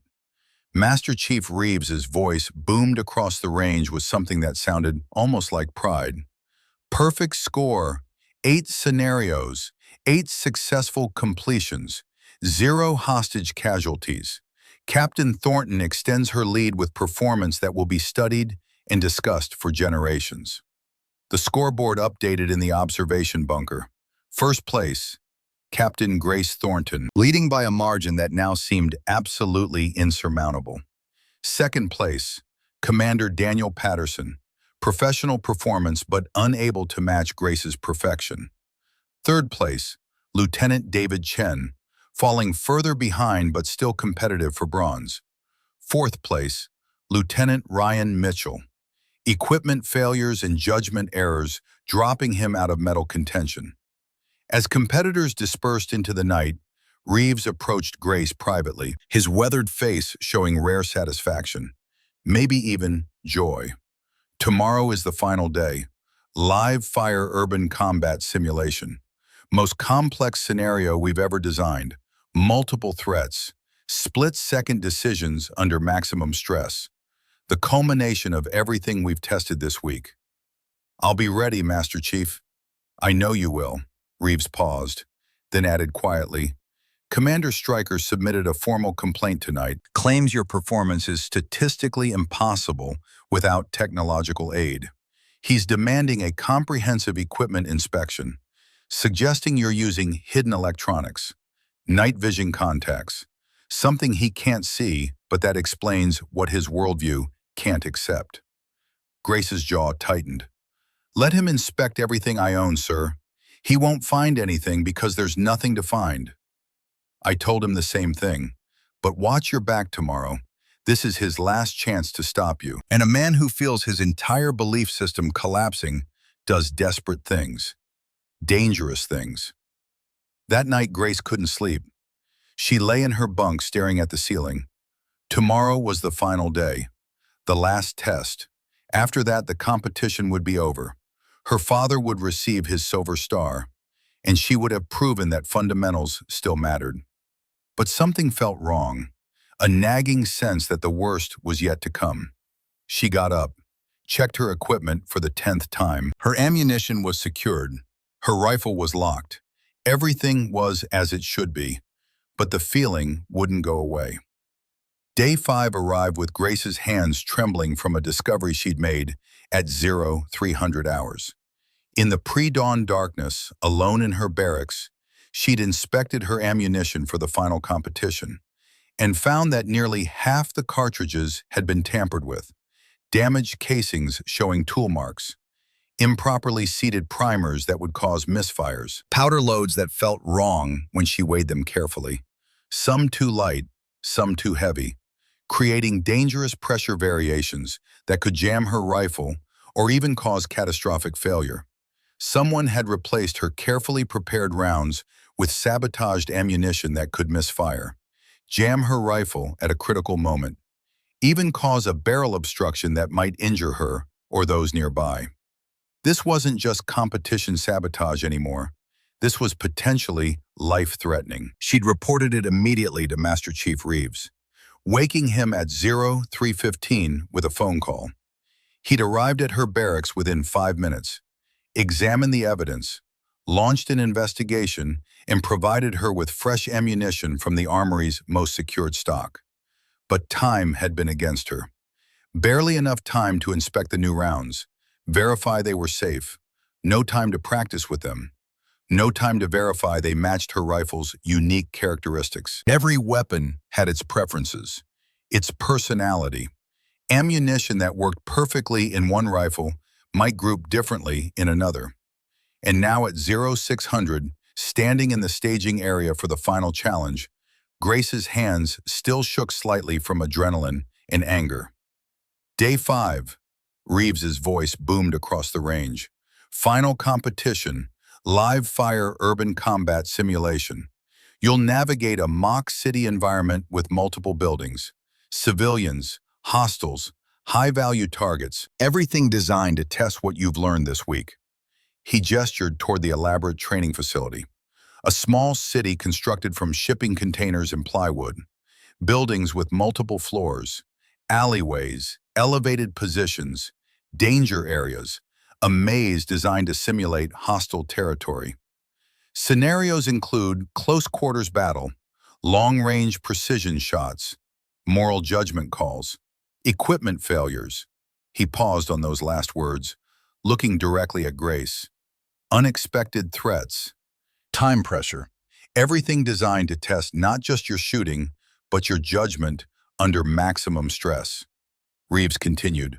Course completion time is 60 minutes maximum. Fail to complete within that window, and you're disqualified. Shoot a civilian anywhere in the course, immediate disqualification. Fail to eliminate a high-value target, major point deduction. This tests everything: shooting, tactics, judgment, adaptability, mental toughness. His eyes found Grace's across the assembled competitors. Due to sabotage discovered this morning involving tampering with Captain Thornton's ammunition, she's been provided fresh rounds from secured stock. I'm stating this publicly so everyone understands. Someone in this competition or supporting this competition has crossed a line from competitive advantage to criminal action. That person will be found and prosecuted to the fullest extent of military and civilian law. Every competitor turned to stare. Sabotage, criminal action. The words hung in the air like an accusation looking for a target. Negative, Master Chief. I'm completing the course. A nod. Alphabetical order. Captain Anderson first, Lieutenant Chen second, Captain Thornton third. Grace watched the first two shooters carefully. Anderson completed 6 of 10 scenarios successfully. Professional performance, but nothing exceptional. Chen managed 7 completions, but had hesitated on a critical hostage rescue. The simulated civilian had died. He exited the course, visibly shaken. A warrior defeated not by lack of skill, but by hesitation at a critical moment. Captain Thornton, you're up. Grace stepped to the entry point. Her M14 loaded with the replacement ammunition, her heart rate controlled through breathing techniques, her mind clear and focused despite the sabotage, despite the danger, despite everything working against her. The buzzer sounded. She entered the urban maze. Immediately her training took over. Movement techniques learned at Quantico and refined through years of practice. She moved along walls, using cover, rifle at ready position, scanning for threats, creating angles that gave her advantage, clearing corners with precision that had become unconscious. The first scenario appeared without warning. 2 hostiles at 40 yards in a simulated market area. Civilians scattered throughout, running, panicking, creating chaos and confusion. Grace identified the threats instantly, distinguished them from innocents by their weapons, by their postures, by the aggressive intent written in their body language. 2 shots, center mass. 2 hostiles down, civilians unharmed. She moved forward, clearing the area, checking for additional threats. The discipline of never assuming the obvious was everything. The second scenario was more complex. A building interior, multiple rooms, various distances, threats that could appear anywhere. Grace cleared each room with precision, using techniques that had been drilled into her until they became reflex. Close quarters shooting at 10 yards in a hallway, tight space, no room for error, 1 shot, hostile down. Then a sudden long-range target appearing at a window 300 yards distant, visible for maybe 2 seconds. Grace dropped to one knee, acquired the target through her iron sights, calculated the minimal drop at that range, fired, hit.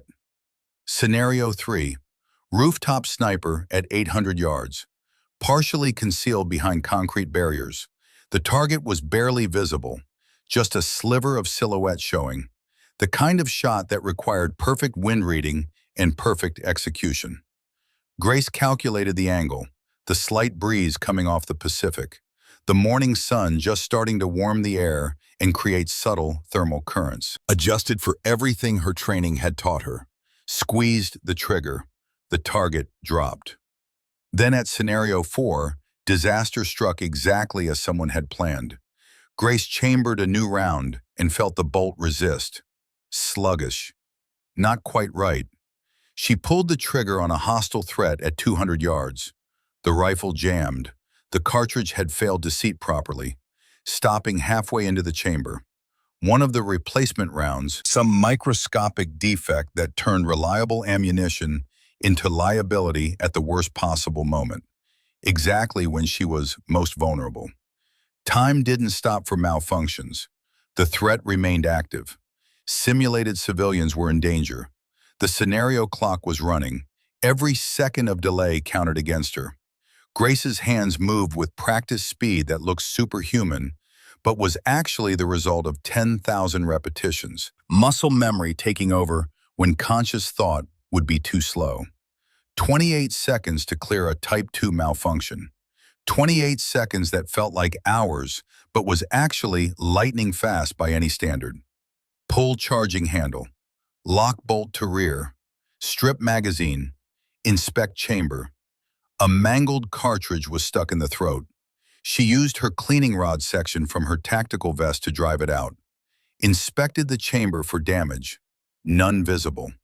The rifle was still functional. Reloaded with a fresh magazine. Chambered a new round. Reacquired the target that had been waiting patiently like this was real combat. 28 seconds. Most shooters would have panicked, failed, given up under the pressure. Grace fired. Hit.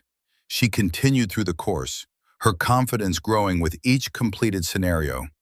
The damaged ammunition had cost her precious time, but she adapted, checked each round before chambering it, discarded 2 more suspicious cartridges, shot with what remained, trusted her training over the equipment that had been sabotaged. Scenario 7 was the ultimate technical challenge. 3 hostage takers at 1,000 yards, positioned in different windows of a 3-story building. Obscured positions. Low contrast against the building's dark interior, and the hostages were clearly visible, making any error potentially lethal to innocents.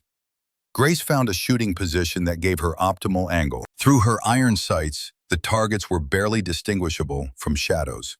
But she'd spent 4 days learning to shoot what she could barely see, trusting instinct and mathematics over visual confirmation.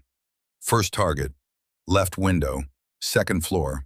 She aimed, compensated for distance and elevation. The slight breeze that would push her bullet right. Fired. Hit. Second target, right window, 3rd floor. Higher elevation. Slightly different wind exposure due to building effects. Adjust. Fire. Hit. 3rd target, center window, 1st floor, the most obscured position. The hostage was directly in front of the threat. No room for error. 1 inch wrong and an innocent died. Grace waited, watching for movement, patient, disciplined. The kind of patience that separated snipers from mere shooters. There, the hostile shifted slightly, exposing a narrow angle of vulnerability, maybe 6 inches of target. A shot that required absolute precision at 1,000 yards with iron sights through morning haze. She fired into that impossibly small space. Hit. Hostage safe. The final 3 scenarios tested judgment more than marksmanship. Ambiguous situations where threats weren't clearly defined. Split-second decisions that meant the difference between saving lives and taking innocent ones. The kind of moral calculations that warriors carried forever. A figure with a weapon, but was it pointed at her threateningly or being surrendered? Grace held fire for 1 crucial second, saw the weapon lower, hands go up in surrender, moved past without engaging. Correct. It was a civilian who'd picked up a fallen weapon in panic. Shooting would have been murder. 2 figures struggling in close combat, 1 hostile, 1 friendly, impossible to distinguish in the chaos of close quarters. Grace couldn't risk the shot from this angle. She moved quickly to a better position, flanking, creating an angle where she could identify the threat by tactical gear, eliminated him with 1 shot without harming the civilian he'd been attacking. The final scenario was deceptively simple. A single hostile at 600 yards. Exposed position, clear shot, easy by any standard, the kind of shot she could make in her sleep. But something felt wrong. Grace's instincts screamed warning. Years of training that taught her to question the obvious, to look for the trap in what seemed straightforward. She studied the situation for several seconds, burning time, but gathering information. There, a wire, barely visible against the ground, running from the hostile's position to a nearby building where civilians sheltered. A trap. Shooting the hostile would trigger an explosive device that would kill innocents. The scenario was testing whether she would think before shooting, whether she had the discipline to see beyond the obvious target. Grace redirected her aim to the wire itself. A target barely thicker than a pencil at 600 yards. The kind of shot that existed in theory, but rarely in practice. The kind of shot that required perfection. Her father's voice whispered in memory one final time. Sometimes the hardest shot is the one that saves lives without taking one. Grace's breath stilled. Her heart slowed through conscious control. The world narrowed to that single, thin line stretched across space. Barely visible, impossibly small. But there, she fired. The wire severed, sparking as the bullet cut through metal.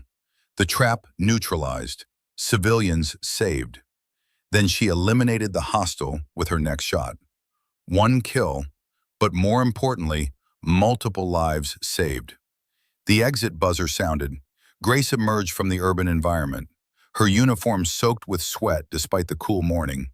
Her rifle's barrel still warm from firing, but her face showed calm focus, like she just completed routine training instead of something that would become legendary. Master Chief Reeves stood at the exit with stopwatch and tablet, his expression unreadable until she got close. Time, 42 minutes, 16 seconds. Scenarios completed, 10 of 10. Civilian casualties, 0. High-value targets eliminated, all confirmed. Equipment malfunction overcome in 28 seconds. Reeves looked up from his tablet, met Grace's eyes. Perfect score, Captain Thornton, despite criminal sabotage designed to make you fail. You've just completed the most difficult combat simulation in naval special warfare history without a single error. The assembled competitors fell silent. Then Patterson started a slow clap that others gradually joined. Even Chen, who'd lost to her consistently, nodded with grudging respect and genuine admiration. But Grace barely heard the applause.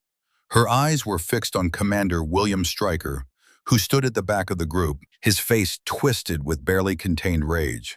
He tried to sabotage her, tried to make her fail, tried to prove she didn't belong. And she'd beaten his sabotage along with everything else, proven that fundamentals could overcome even deliberate attempts to destroy them. Reeves's voice cut through the moment like a blade. Commander Stryker, report to my office immediately. Military police are waiting with evidence, security footage, fingerprint analysis. You're under arrest for multiple violations of the Uniform Code of Military Justice and civilian criminal statutes. Stryker's face went pale, the rage draining away like water from a broken dam, leaving only shock and the realization that his career was over, ended by his own actions. As military police approached to take him into custody, Grace's voice stopped them, stopped everyone. Commander Stryker. Stryker turned, his eyes showing something that might have been shame or defiance, or both mixed together. I'm sorry about your son, sir. Master Chief Reeves told me. Iraq, 2006. I'm truly sorry for your loss. Stryker's face cracked, the rage and defiance evaporating, leaving only grief that had twisted into something toxic. I thought, if I could prove the old ways don't work, if I could show that lowering standards kills warriors, maybe it would make sense why Brian died. Maybe it would mean something. Grace stepped closer, her voice gentle but firm, full of compassion but also truth. The old ways didn't fail your son, sir. Bad leadership did. Training shortcuts did. Political decisions made by people who never served. But not fundamentals, not discipline, not the values that make warriors. She paused. Let's honor him by fixing that, by teaching the next generation that excellence has no shortcuts, that fundamentals matter more than politics or quotas or anything else, that warriors are made by their will, not their equipment. Stryker's eyes glistened with tears. He nodded once, unable to speak. Then the MPs led him away, a tragic figure destroyed by grief that had been allowed to become rage, by loss that had never been properly healed. That afternoon, Master Chief Reeves gathered all remaining competitors for final standings and announcements. This has been the most challenging competition in Naval Special Warfare Command history. You've been tested in ways that revealed not just your skills, but your character, your adaptability, your ability to perform when every advantage is stripped away. He looked at the assembled warriors with genuine pride. But this year, something extraordinary happened. We witnessed a warrior prove that fundamentals outlast fashion, that discipline defeats dependency, that the person makes the weapon deadly, not the other way around. Reeves pulled out the final scoreboard. Third place with consistently strong performance across all 5 days. Lieutenant David Chen, United States Marine Corps. Chen stepped forward, accepted his award with professional grace. Second place demonstrating tactical excellence and consistent high-level performance under impossible conditions. Commander Daniel Patterson, United States Navy, Naval Special Warfare Command. Patterson stood, shook Reeves's hand, then turned and caught Grace's eye. Smiled with genuine friendship and respect. No resentment, just admiration. And first place, Reeves's voice grew stronger, won by a margin that removes all doubt. Perfect scores on days 1, 3, 4, and 5. Leading performance on day 2. All of this despite equipment sabotage, denied practice time, stolen ammunition, and criminal attempts to force failure. Grace stood, her heart pounding. The first woman to not only compete in, but completely dominate the Naval Special Warfare Advanced Sniper Competition. Captain Grace Thornton, United States Marine Corps. The assembly erupted. Not polite applause, thunderous recognition from warriors who understood exactly what she'd accomplished, what she'd overcome, what she'd proven. Grace walked to the platform, saluted Master Chief Reeves, accepted the trophy, bronze statue of a sniper in prone position. Outstanding performance, Captain. You've made history this week, changed minds, proven truths that some had forgotten. Thank you, sir. I was honoring what my father taught me, that actions speak louder than words, that excuses don't matter, only results. But Reeves wasn't finished. He stepped forward, carrying something Grace hadn't expected. A folded American flag and a small wooden case. Captain Thornton, there's one more ceremony, one more honor that's 56 years overdue. He opened the case. Inside, gleaming against blue velvet, lay a Silver Star medal. Your father, Colonel James Thornton, served with extraordinary distinction during the Tet Offensive, February 24th, 1968, Hue City, Republic of Vietnam. Grace's breath caught. The entire assembly went silent. North Vietnamese Army sniper had pinned down American forces, killing Marines methodically, breaking their will. Your father, positioned 400 yards away through smoke and rain, eliminated that sniper at 850 yards. One shot, iron sights, perfect execution under impossible conditions. Reeves's voice grew thick with emotion. Then he identified 11 more enemy soldiers attempting to flank American positions. Eliminated all of them, ranges from 400 to 900 yards, through visibility that made shooting nearly impossible. Saved 37 American lives that day. He paused. Let the weight of that number sink in. I was one of those 37 Marines. Your father's skill was the difference between me standing here and being a name on a memorial wall. Reeves's voice broke slightly, the first time Grace had seen him lose composure. Your father was recommended for the Silver Star, but paperwork was lost during the chaos. He never received his medal, never got the recognition he earned. On behalf of the United States Marine Corps and a grateful nation, it is my honor to present your father's Silver Star. 56 years late, but no less deserved. And it is my privilege to place it in the hands of his daughter, who has proven that his legacy of excellence continues, that his teachings still produce warriors, that fundamentals still matter. Tears streamed down Grace's face as Reeves pinned the medal to the flag, placed both in her hands. The weight of it, not physical, but emotional, nearly buckled her knees. He taught you well, Grace. You shot exactly the same way he did, with instinct, with heart, with fundamentals that outlast technology. And like him, you proved that warriors aren't made by their equipment. They're made by their will, their discipline, their refusal to accept that anything is truly impossible. The applause that followed was different, deeper, more reverent. These warriors understood they were witnessing something beyond competition results. This was legacy, honor, history, justice delayed but finally delivered. As Grace returned to her seat, carefully cradling her father's flag and medal, one more announcement came.